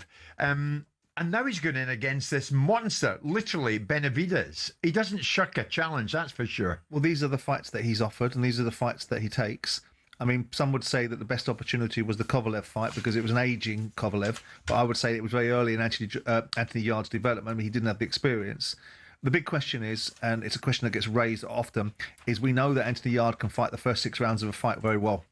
And if he doesn't get somebody out inside the first 6 rounds, which he didn't against Beterbiev and he didn't against Kovalev, is he going to be able to continue? And we've seen him get caught up with by Beterbiev, and we've seen him get caught up in the 11th round by Kovalev.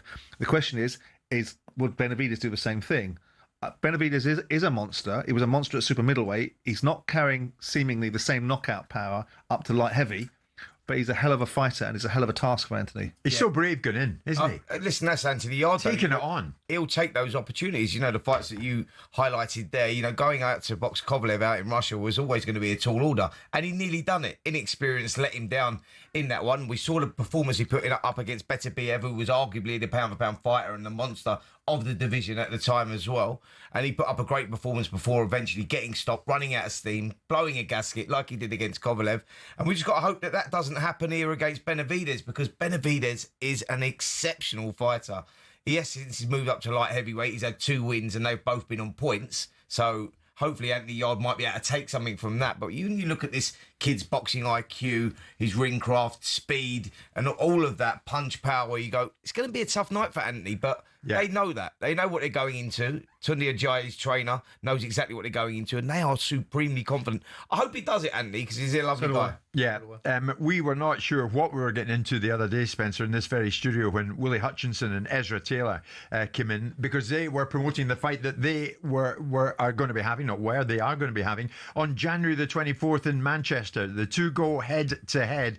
It's headlined on the night by Moses Atoma against Jermaine Franklin, but Hutchinson and Taylor didn't let us down right here in this studio the other day. You hear him talking about his amateur accolades and what he's done and all these championships and whatever else.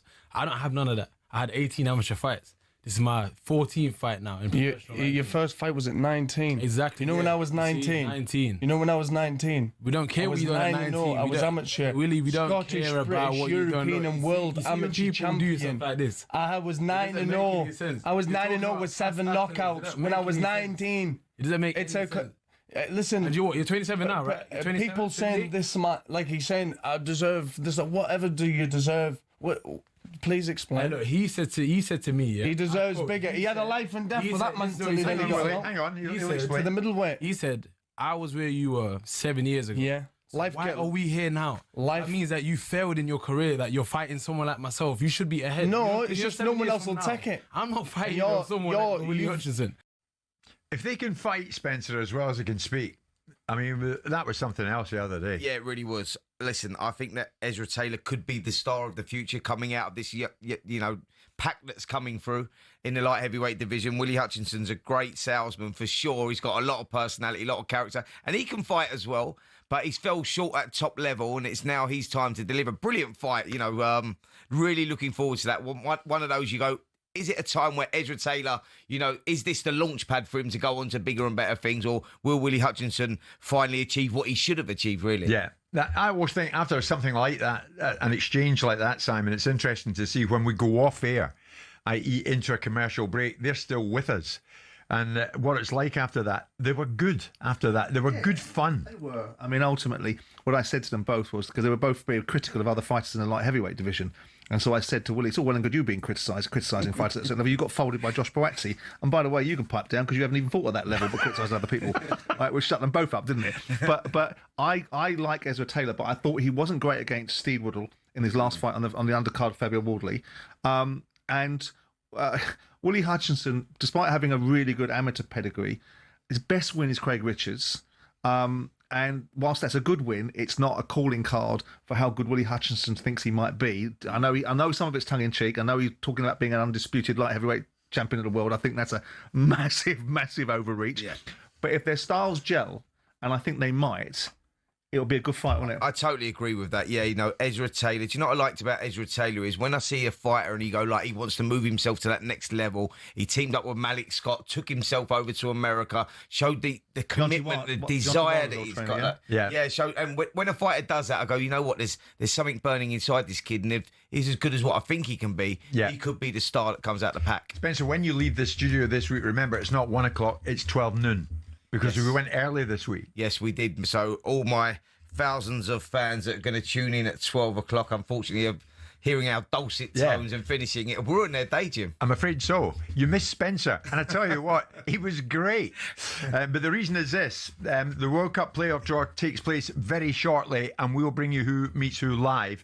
Guiding it through us will be European football expert Kevin Hatchard. And remember who's in it. From our point of view, we are super keen to find out who Wales, Republic of Ireland and Northern Ireland get, because they are in it. Remember, England and Scotland got there earlier. So Wales, Republic of Ireland and Northern Ireland in the playoff draw, and we're right across it. It's 12 noon.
talkSPORT Sports Update, powered by the Nissan Van Range.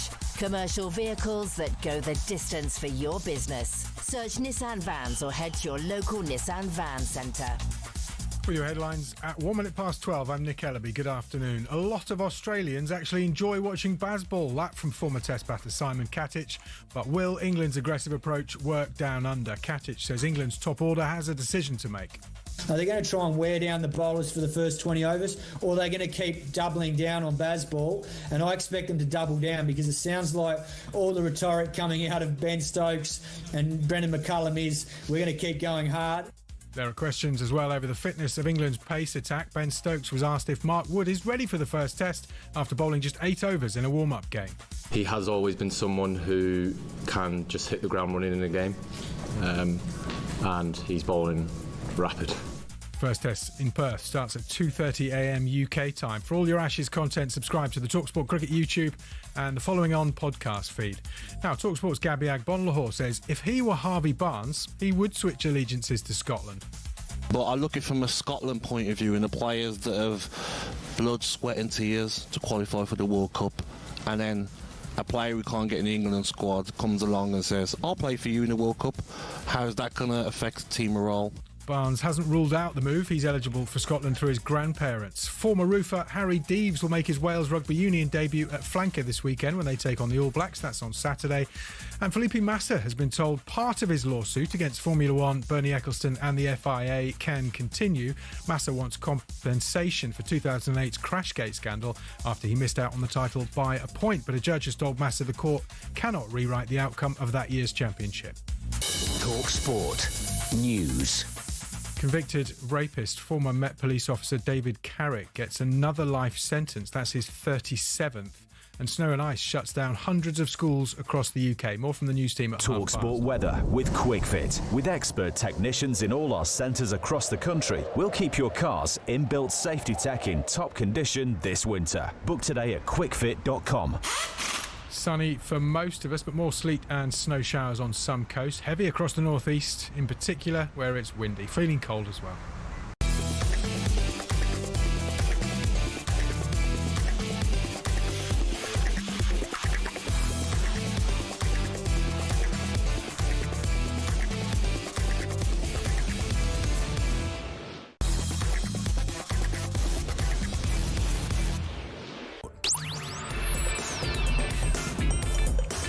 Good afternoon, everybody. 3 minutes past 12 noon. It's Jim White and it's Simon Jordan, and we are live on talkSPORT. You can watch us live on your telly as well. Samsung, Fire TV, even Prime Video. Wherever you want to watch us, you'll find us. You can watch the show as well as listen to it. Very soon, we are going to find out who plays who in the playoffs to make it, or maybe not make it, to next summer's World Cup finals over in the US of A, because the Wales, Republic of Ireland and Northern Ireland squads are all in it, and they will find out their fates very shortly. Simon and I will be in the company of European football expert, nobody better, Kevin Hatchard will join us. We'll explain how it works, the construct of it, and who plays who as the names are drawn.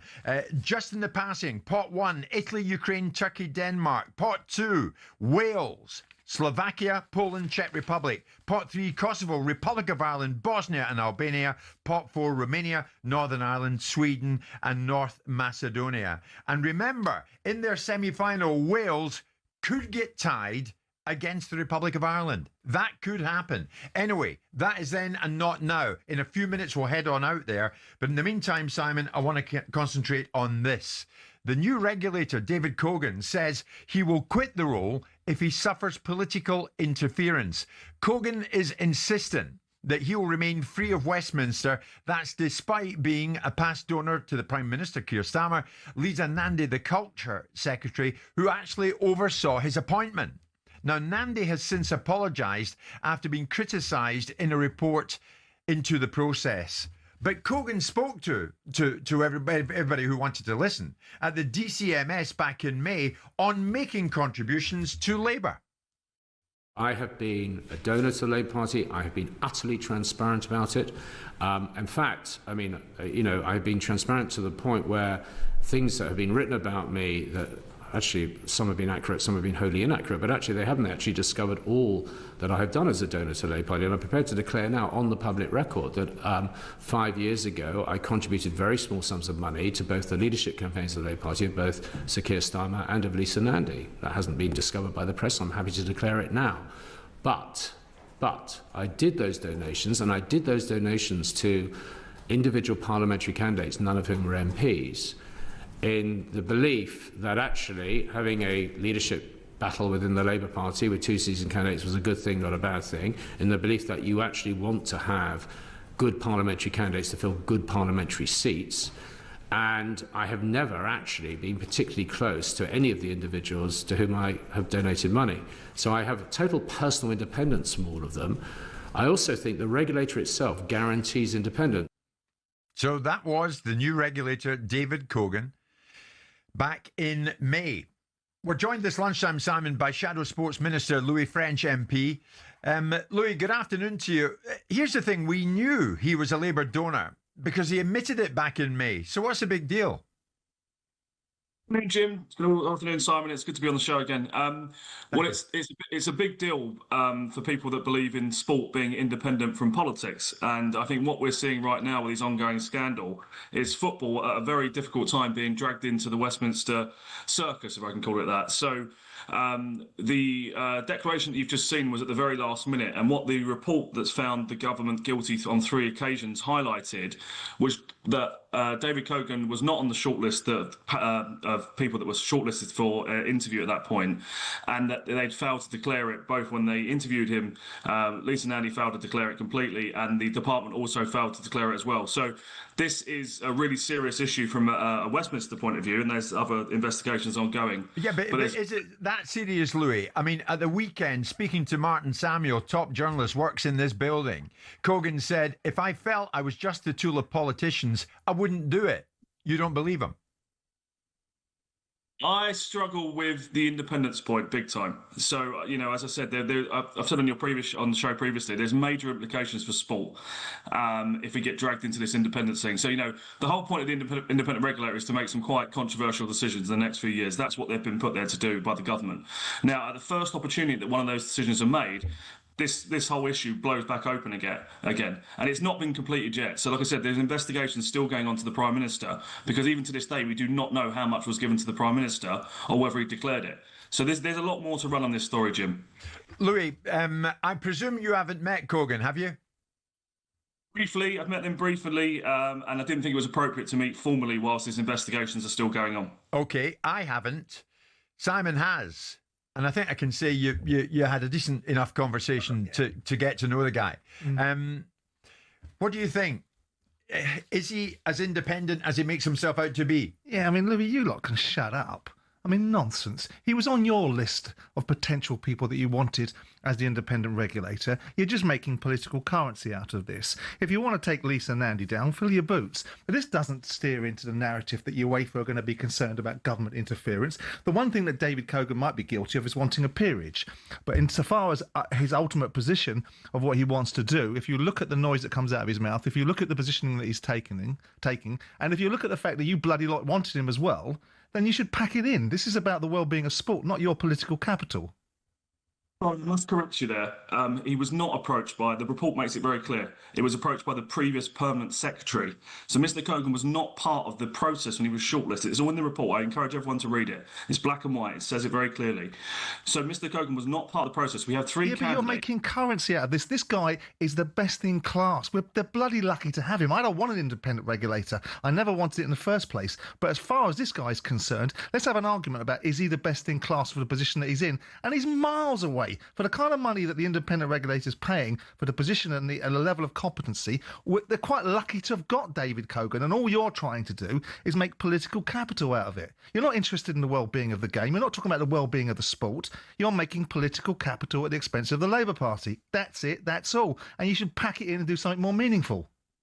I disagree with Simon. You know, said this is very important, very, very important stuff. And, the greatest respect Why is it important? Why? What? Because UEFA are going to come down and suggest that ultimately it's government overreach and interfering into sport with political influence is the jeopardy at the end of this conversation? It's two jeopardies. That's one jeopardy. The other jeopardy, like I said, is when a decision is made that is very controversial regarding the governance of football, this will blow up again, because they will say quite rightly that he is closely linked to the government. He has given to the Prime Minister and to Lisa Nandy, and this will blow up again. This is why the Conservative Party have been very clear that we. So what's your end game here then? So let me just get back to the end game then. The end game is get this guy out of the position.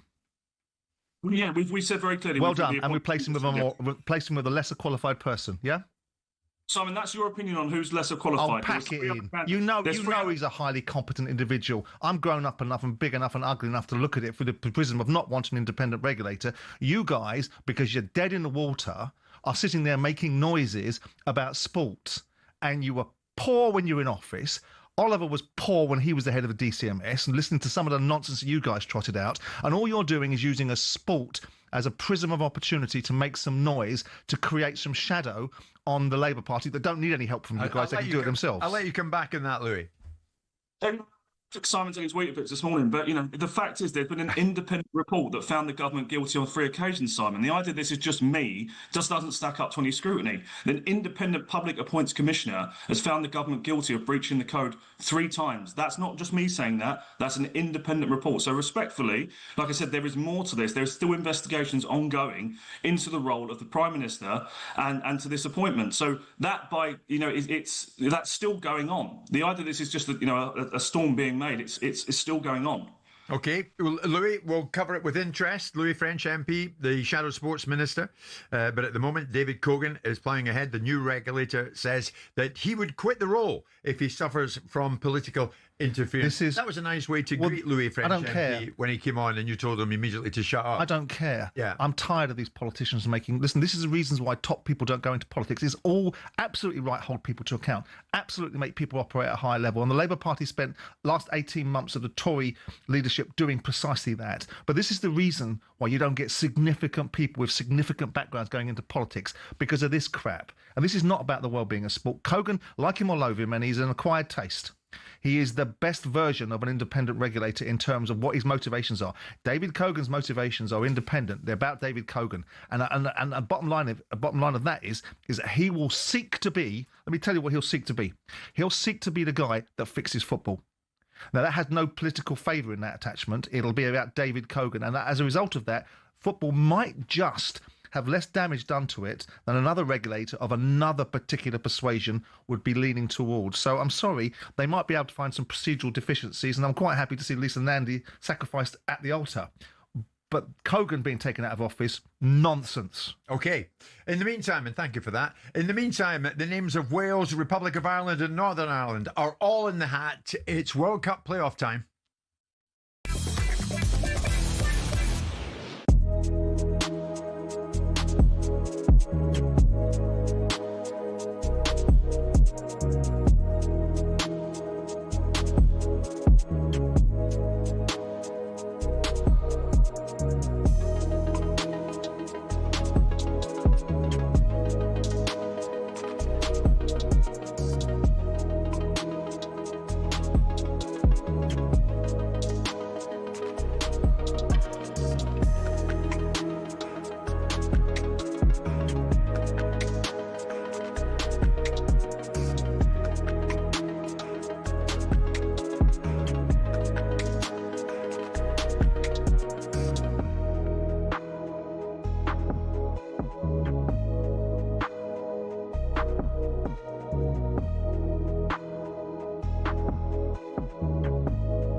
Well, we're getting very close to that time. The World Cup playoff draw takes place shortly over in Switzerland, and we will guide you through it in the company of a man who knows everything there is to know about European football. European football expert Kevin Hatchard is in studio with Simon and myself. Kevin, good afternoon. Afternoon. Unlike that exchange between Simon and the MP, you'll be given a very warm welcome. I enjoyed that, though. That was good. Yes. Yeah. Lively. It's like, Kevin, welcome. Shut up. No, nothing like that. Here's how it works out. Now, remember, England are there. They're in the final. Scotland got there the other night after that epic against Denmark. As a result of that, Denmark are in the playoffs. So let me explain.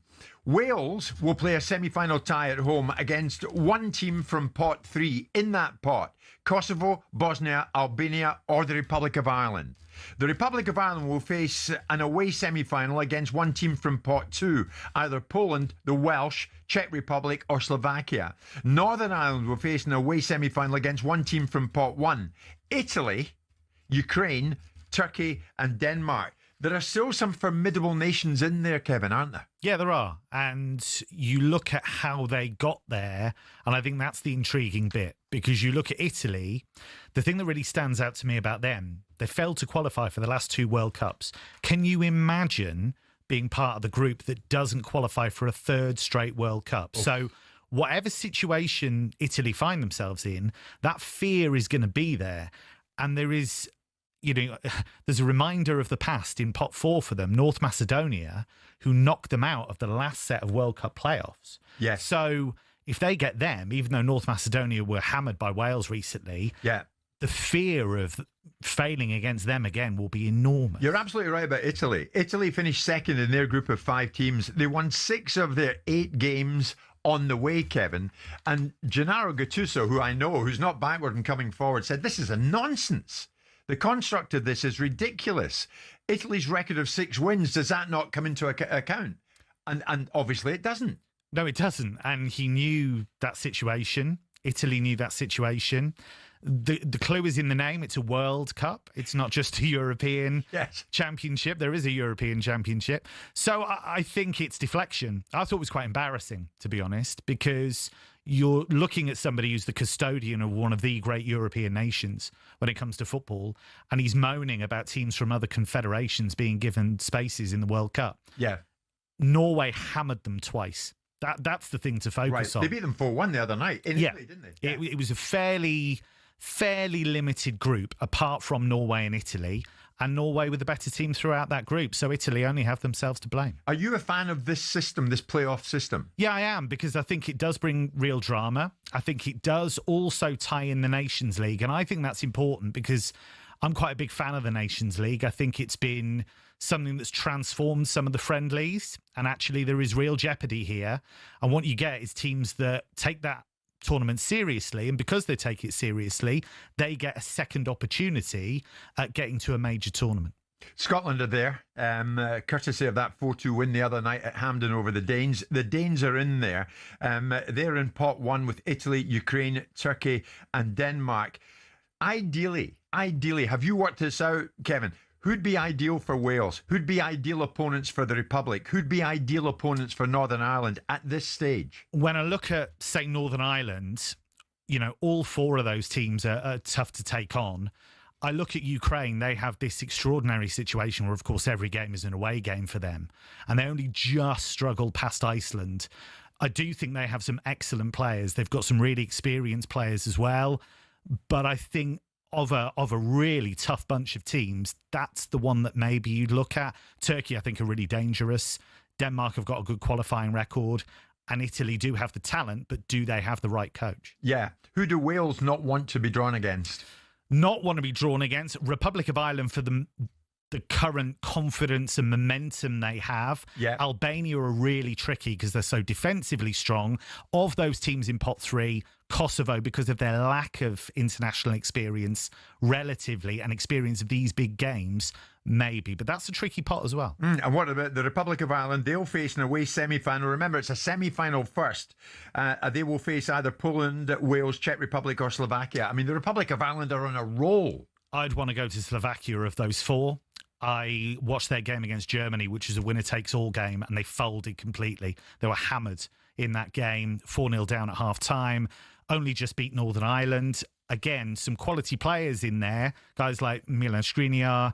I think the coach has done a good job, Francesco Calzona. But of those four, that's the one I think I'd want to go away So, to. Kevin, we know for Wales, Republic of Ireland and Northern Ireland, 2 games to get themselves to the World Cup finals.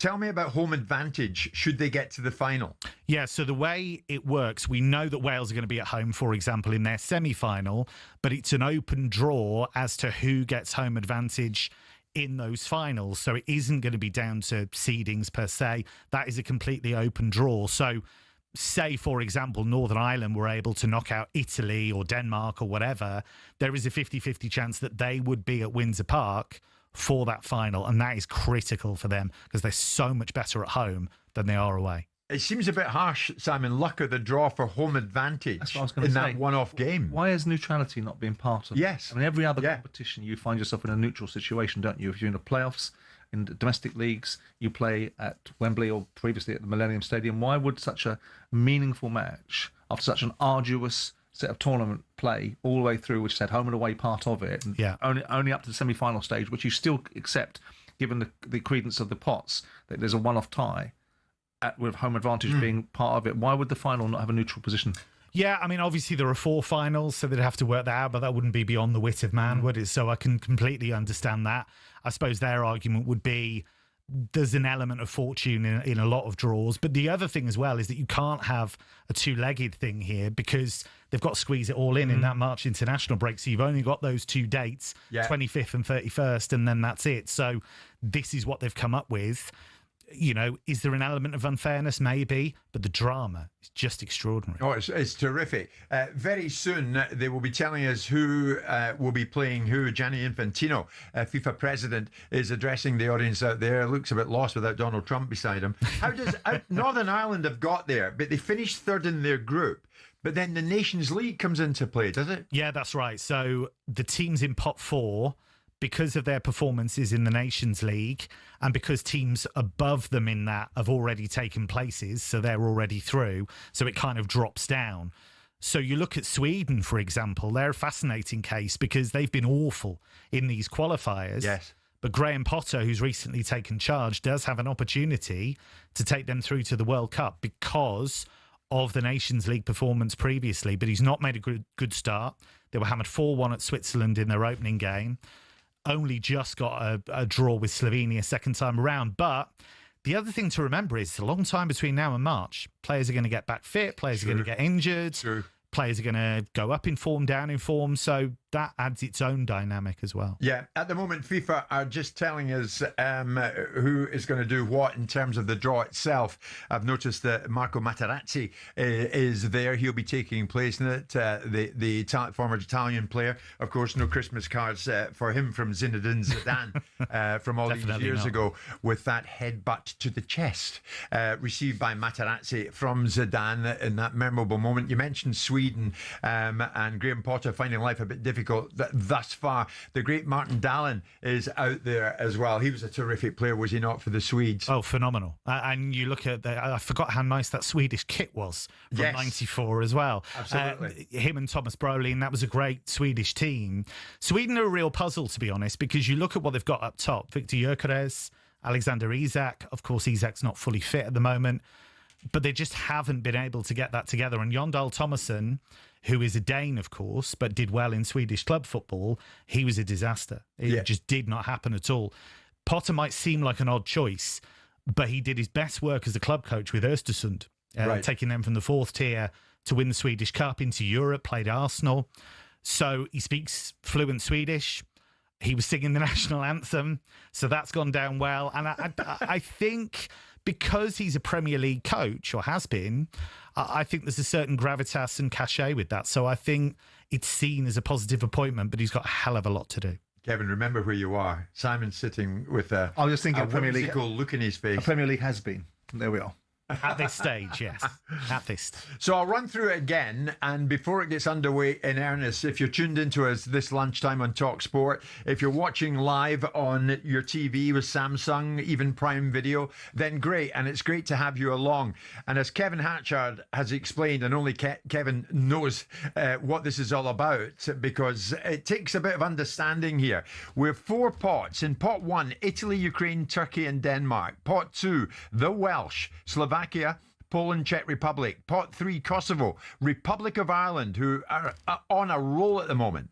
Bosnia, Herzegovina and Albania. Pot 4, Romania, Northern Ireland, Sweden and North Macedonia. Wales will play a semi-final tie at home against one of Kosovo, Bosnia, Albania or the Republic of Ireland. They could draw them. The Republic of Ireland will face an away semi-final against one team from pot 2, Poland, the Welsh, the Czech Republic or Slovakia. Northern Ireland will face an away semi-final against one team from pot 1, Italy, Ukraine, Turkey and Denmark. My God, there is no easy one there. Talk to me, Kevin, briefly, before the names come out the hat, on the pathways here. Yeah, so what they're going to do, every single pathway, there's going to be 4 qualifiers at the end of this. So 4 teams will go to the World Cup through this. Every pathway will have one team from pot 1, one from pot 2, one from pot 3, one from pot 4.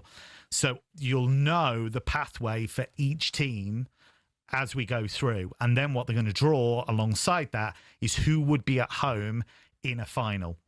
And that's going to be critical because Wales at home, totally different proposition to Wales away. Exactly the same, for example, with Northern Ireland, as we've talked about. If you're wondering where Simon has gone, I'll tell you. He's nipping off for a flight. Simon, thanks for everything. Cheers, guys. Speak to you very shortly. Simon leaves us. Kevin Hatchard, I'm delighted to say, and more than that, I'm totally relieved to say that he stays, because Kevin will guide us through it. So we're getting very close to it now. I have to say, and I mean no disrespect to the Welsh, the Republic of Ireland or Northern Ireland fans, this is why I'm so damned relieved, Kevin, that Scotland got the job done the other night at Hampden. You don't really want to be in this. No, you don't, because you look at the quality of teams. It was interesting. I was thinking about, you normally, when you look at this, you think, what's the nightmare scenario? What's the dream scenario? What's really interesting about this is there are so many teams on a similar level. And you haven't just got to beat one, you've got to beat 2. Yes. So you've got to really earn your place. And you're absolutely right about Scotland, because for so long it looked as though they weren't going to quite make it. Because that Denmark performance, brilliant start, Scott McTominay's incredible goal. And then what happens at one stage, Denmark was 17-1 up in the shot count. Yes. And Scotland couldn't get going.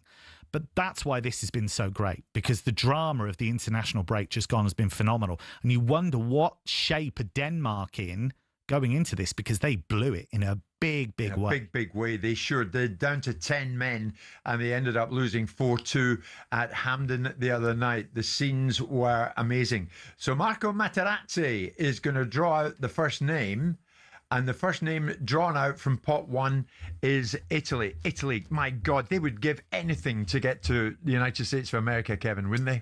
Yeah, and as we say, they failed to qualify for the last 2 World Cups. They failed against Sweden in the playoff for 2018, failed against North Macedonia for 2022. So the pressure is huge. And you look at the situation, they lost Roberto Mancini, who, of course, won the Euros with them. Spalletti didn't work out, even though he'd won the league with Napoli. Yeah. And now Gattuso's in, and that's a really divisive appointment because he is a loose cannon. There's no doubt about it. Absolutely.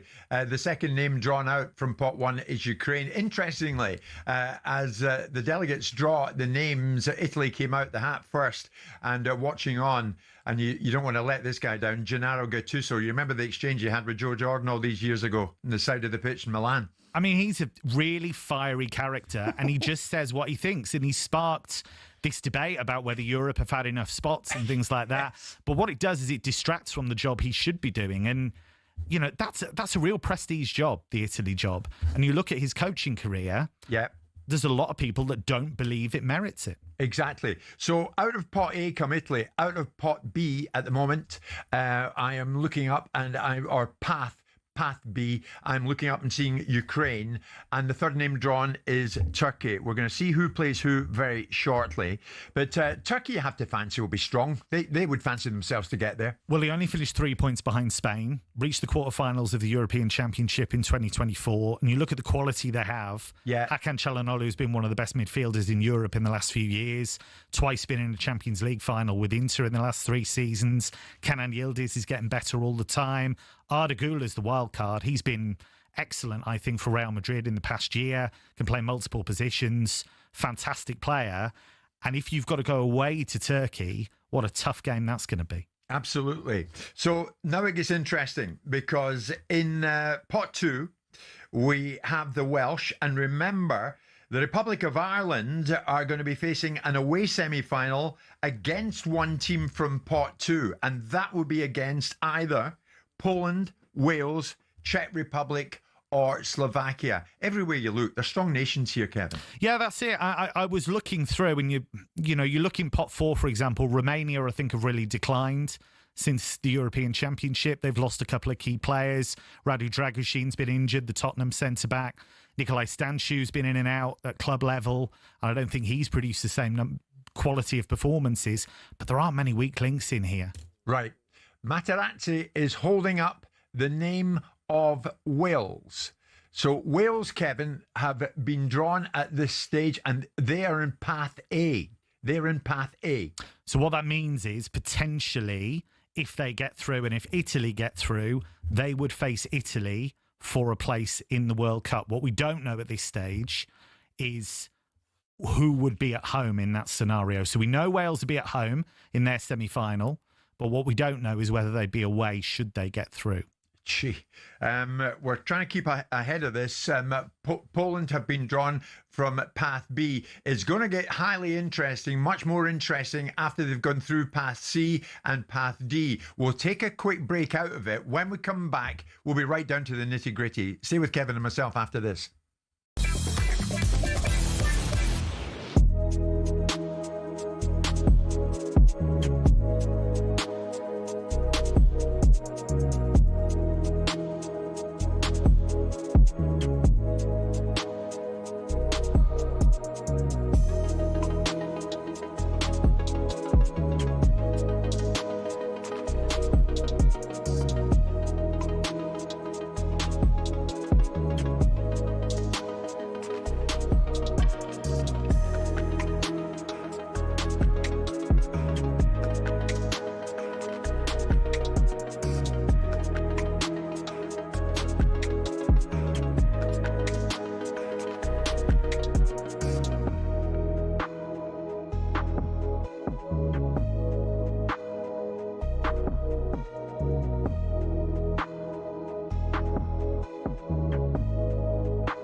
The World Cup playoff draw is well underway. The football expert Kevin Hatchard is sitting beside me here in the talkSPORT studio. Kevin, we know who the Welsh have got. Tell us all. We do. Wales have got Bosnia-Herzegovina, and we also know that the Republic of Ireland will be away to Czechia. Now, they're both really interesting games because if you look at Bosnia, for example, they were 13 minutes plus stoppage time away from actually qualifying, ended up conceding a late equaliser against Austria and dropped into these playoffs. Now, they've never made the Euros. Their only World Cup was 2014. But there is quality there. Edin Dzeko, believe it or not, 39 years young, still scoring goals at this level. Haris Tabakovic up front for them as well. Big guy on good club form with Borussia Mönchengladbach. It's how do they deal with the pain of being so close to qualifying but not quite making it. So the Republic of Ireland, meantime, have avoided playing Wales and they will play the Czech Republic. Yeah, and I don't think that's an awful draw for them because Czechia lost to the Faroe Islands in this qualifying run. Oh, good. And they sacked their coach immediately after that, Ivan Hasek. So they're not in a great place at the moment, and their European Championship qualifying run has been much, much better in general in the last few years than their World Cup record. But they do have experience. Thomas Souček, Vladimir Sofal were at West Ham for a long, long time. So not an easy game, but of those ties, I think that's one that you'd probably have picked out. Kevin, I can tell you it's a tough one for Northern Ireland. Northern Ireland are away to Italy. And what that means is potentially you have a situation where if Wales were to come through against Bosnia and Northern Ireland were to come through against Italy, they would play each other for a place at the World Cup. Wow. Wow. So this is how it's come out of the hat at the moment. And remember, the nations involved from our point of view, the Welsh, Northern Ireland and the Republic of Ireland, it's a draw. The draw at the moment is underway. Whoever they're about to play, that's just one thing. That's the first obstacle. They then a final match to play before they can actually get out there to join England and Scotland in the US of A. So Wales have drawn Bosnia and Herzegovina. The Republic of Ireland have drawn the Czech Republic. Is that what you call them? You call them Chechnya. Is it the Czechia? Well, Czechia is kind of the it's like Turkey as well. We say Turkey, but Turkey they would say. I'll stick with the Czech Republic. Yeah, Czech Republic is fine. And Northern Ireland, sad to say, well, maybe not sad to say, because this is no Italy of the past. Northern Ireland are away to Italy. Lawrence Murrah, our Welsh correspondent, joins us live on the show this lunchtime. Lawrence, good afternoon. Kevin and I are with you live. You Welsh have got Bosnia and Herzegovina. What do you think? Yeah, good afternoon, gents. A team that we've never beaten in 4 attempts. But that's fine. That's fine. There's always a first time. We do have a very, very famous defeat to Bosnia, though. When we qualified for Euro 2016, we managed to get over the line. Remember, that was our first major tournament since 1958. We lost 2-0 in Bosnia, yet still qualified thanks to results elsewhere. So we do hold them dear to our heart, Bosnia, and I think it'll be a terrific game. I think just that home advantage is just such a huge thing to get for Craig Bellamy's team. So that's massive. Lawrence, you guys have feared nobody the other night. Who wins 7-1 at any time? Well, don't forget, we just inched past Liechtenstein 1-0 a few days before that. I wasn't going to mention that. So, look, I think it's the home advantage, isn't it? That was the big thing. That was the thing that Craig Bellamy and all that team were really, really focused on getting. They got over the line and they got it. And that's going to be huge. Wales' record at home is magnificent in the last decade. There's been some really big qualifying nights. Don't forget, when we qualified for the World Cup in 2022, that was with 2 home matches. So we played Austria at home, Ukraine at home, won those, got to Qatar. So it'll be fascinating to see where the final ends up. And hopefully it's Northern Ireland at the Cardiff City Stadium. Yeah, Lawrence, it's really interesting with what Craig Bellamy's done, because it seems to me that he's managed to bed down that style really, really quickly, and they look like one of his teams. And as you say, that performance against North Macedonia, who were unbeaten in the qualifiers, that was absolutely phenomenal. And they had threats from so many places. Yeah, absolutely. Interestingly, I think, convention in playing a number 9, that sort of thing. I'm not sure if it really does work for a Craig Bellamy team. Which is no offence to Kiefer Moore or to Mark Harris, who's been his understudy. But when they play with that number 9 or traditional number 9, it kind of it stops that high press that Bellamy wants. He played with, he told us 3-10s against North Macedonia, and they just could not cope with that pressing from Harry Wilson, Liam Cullen and Dan James in the middle of the pitch, and then really put them on the back foot. So yeah, it'd be fascinating to see how it goes in terms of whether he continues down that line now after the success against North Macedonia. It looks as though Wales would be at home should they go through. It looks as though they would be at home. Right.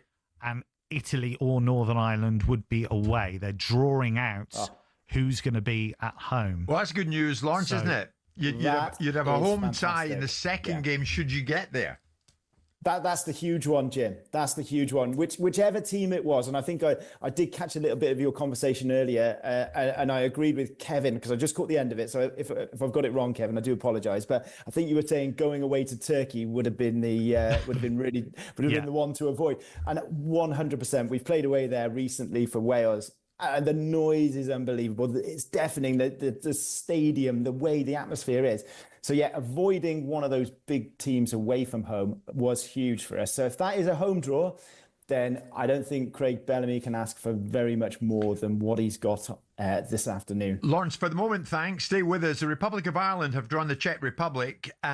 Let's get the view of a man who's pulled on the Republic of Ireland shirt on more than a few occasions. John O'Shea, ex-Manchester United, of course, joins us live. John, good afternoon. The Czech Republic, what do you think, mate? Listen, Jim, whoever we're going to get, it's always going to be a challenge when you go away from home. But the confidence we have from the last two games in particular will hopefully lead us to I agree with you. A positive outcome. But listen, we know it's going to be difficult away from home, and these European games is always tough. But listen, we're excited with what we've done from the last two games. So lots to look forward to, but a good test ahead. If Republic of Ireland go through, they would be at home to either Denmark or North Macedonia in the final of their particular path.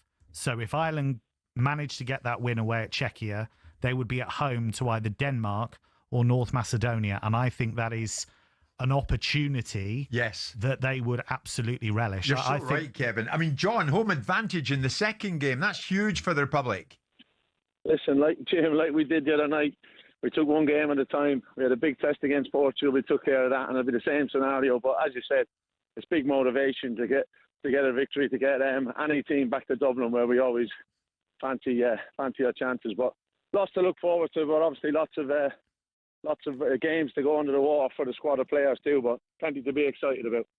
John, it was an absolutely phenomenal turnaround because I must admit, going into those final two games, Portugal at home, Hungary away, I didn't give the Republic much of a chance, I've got to be honest. No. But the performances were extraordinary. It wasn't a fluke, this. These were two genuine, extraordinary winning performances. Listen, obviously, Hamer, the boss, his calmness personified. And the big turning point for us was how we played in Portugal. Yeah, we had a bit of a sucker punch at the last minute, we conceded, but it was a platform there for us to build on. And I think the players in particular, listen, the players deserve a lot of credit. They've been getting enough grief over the last few years, so it's all down to them. They're the ones that turned up on those two magnificent performances and gave the country a lot more belief, and the place is absolutely bouncing now. Yeah. Obviously, lots to look forward to. John, I tell you what, if you've got Troy Parrott in your team, you can beat anybody, I think, mate. I know, listen, Troy's, whenever you get the chance to meet him or talk to him, he's just an infectious kid. He's so bubbly, he's so charismatic, and most importantly, he's a lethal striker as well. So, listen, we have good competition, healthy competition in that area of the pitch as well, but it helps when they're in the form they are. And it was a blow to us when we were missing Troy in September too, so it was great to get him back. John, you sound happy and healthy. Thanks so much for joining us, mate. We'll speak again soon. Take care, boys. John O'Shea with us live this lunchtime. As Kevin explained, the Republic of Ireland will play the Czech Republic in their first game. And thereafter, if they get through, it would be a match against either the Danes, who Scotland beat, or North Macedonia, who the Welsh whipped the other night. Yeah, and that would be a home game in the final for the Republic. And, you know, Hallgrimsson has done this before. He's got Iceland to major tournaments. he's got that experience. But you look at how they played it away at Armenia, and you thought, how is this team going to make a leap forward? It didn't work for them under Stephen Kenny. He had a certain style of play, and it just didn't bring the results that they wanted. But they now have a genuine opportunity, because I look at Denmark under Brian Riemer, and they are not the same team as they were under Kasper Hjulmand, because Hjulmand did a great job for a long, long time, brilliant man manager. And that team was qualifying for major tournaments. He dealt with that Christian Eriksen cardiac arrest so well in terms of getting that squad together, being able to have the run at the European Championship that they did.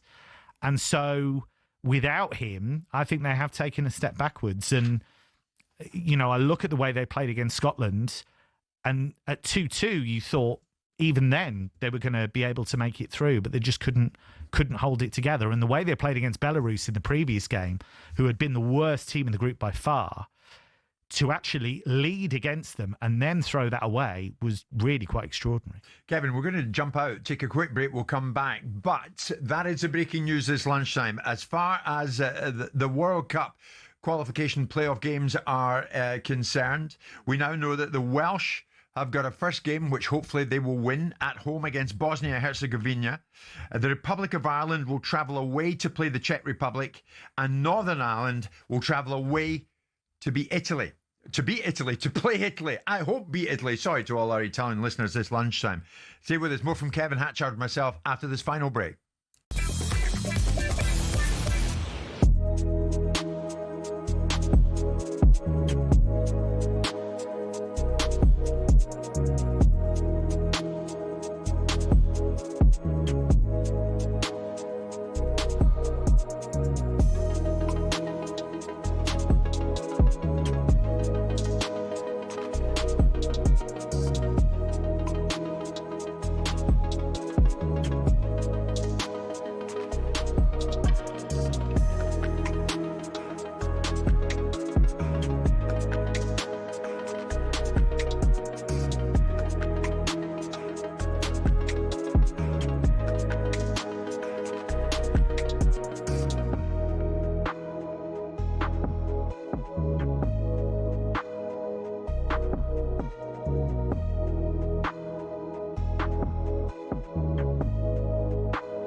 Okay, in the last few moments, Wales, Republic of Ireland and Northern Ireland all found out their fates in the playoff draw that took place just moments ago. I'm so relieved more than anything else that European football expert Kevin Hatchard has been alongside me. Kevin, do you want to explain to the listeners and viewers this lunchtime how it all came out? Yeah, so Path A is a really interesting one because Wales are going to have a home semi-final against Bosnia-Herzegovina. If they come through that, they will play at home in the playoff final against either Italy or Northern Ireland. So Northern Ireland have to go to Italy, and if Northern Ireland could win that, then they would go away to either Wales or Bosnia-Herzegovina. Republic of Ireland have ended up in Path D, and I think they won't be too displeased with that because in the semi-finals, they'll travel to face Czechia or the Czech Republic. If they come through that, then they would have a home final, Republic of Ireland, against either Denmark or North Macedonia. So we can't have all three of them through. It's going to be one of Wales or Northern Ireland at most. Yeah. And then Republic of Ireland have an opportunity in Path D. Just B and C quickly was just interesting because you've got Ukraine against Sweden in one semi, Poland against Albania in the other, and either Ukraine or Sweden would be at home. Graham Potter, the Sweden coach. Turkey against Romania in Path C, Slovakia against Kosovo, and Slovakia or Kosovo would be at home in the final. So some really interesting ties coming up. Kevin, Lawrence Moore is still on the line from Welsh Wales. Lawrence, here's the thing. How would you fancy it if you can get past Bosnia and Herzegovina, and you can? How would you fancy it, a final tie against Northern Ireland? Oh, 100%. Let's take that. It'd be an absolutely wonderful game. Hey, here's one for you. The last time that Italy played in Cardiff, guess who scored the winner for Wales against Italy? Craig Bellamy. Craig Bellamy, yeah. Wow. 2002 in front of the Millennium Stadium, a 2-1 win. He rounded Buffon and scored the winner that day. So, yeah, it feels like it's almost written in the stars. But that doesn't discount Northern Ireland because they'll go to Rome and they've been in terrific form, haven't they, as well? So, yeah, it would be a great battle, wouldn't it, if it was Wales against Northern Ireland in the final. Terrific. Lawrence, thank you very much indeed for being with us. You know, when you look at Italy, to be honest, Kevin, they don't have the names they used to have. De Lorenzo's in there, Mancini, Barella, Cristante. But these are no great. They're not absolute great players. The problem they have, I think, is that they have a lot of players that have had some of those disappointments before. Yeah. And this is an Italy team. It's so bizarre because they won the European Championship. They beat England at Wembley in the final. That should have been the springboard, and it really hasn't been. And they've been a mess ever since. Mancini leaving was huge. That was a real blow for them. Luciano Spalletti wasn't able to take them forwards. They've ended up in this situation where Gattuso's in charge. Will he be in charge by March? Will he say something really controversial that gets him the boot? Who knows? But Italy will look at that home semi-final and think, okay, we're playing a Northern Ireland team that has a really poor away record. Yeah. So they'll be okay about that. But then going to either Wales or Bosnia-Herzegovina in that final, that is laced with jeopardy. They will look at that and they will be, I think, quite fearful. And we've got to wait till mid-March. Yes, for all of which this. is a shame. I think what's been lovely, Jim, actually, is that this international break, you know what happens. We have international break and a lot of people, and I understand why, say, oh, we've got to wait for club football to come back, Premier League's away for 2 weeks, what have you. Yeah. What's been lovely about this is we've seen the passion, the drama. We've seen everything that's so good about international football. And not just in Europe either. We've seen Curaçao go through. We've seen Haiti go through. Yeah. I mean, these are phenomenal stories. Cape Verde have gone through. These are great stories that we can really enjoy. Absolutely. If I had to pin you on this, and we know now, Kim, the way the draw has worked out, only 2 of the 3 from Wales, Republic and Northern Ireland will make it to America or have the chance to make it to America. Who'll do it? I think Wales can. I genuinely do think Wales can. And I think the Republic of Ireland can, because I look at what they did away to Hungary. I think Hungary are a better team than Czechia, personally. Okay. So I think they could do that. And then at home, they will fancy themselves against anybody. Okay, let's hope so. Come and join us, because the Scots and the English are already out there next summer. Kevin Hatchard, thank you so much for being with us this lunchtime. Hope you enjoyed it today. Mr. Jordan has headed on out. So will Kevin and myself as we approach 1 o'clock this Thursday lunchtime.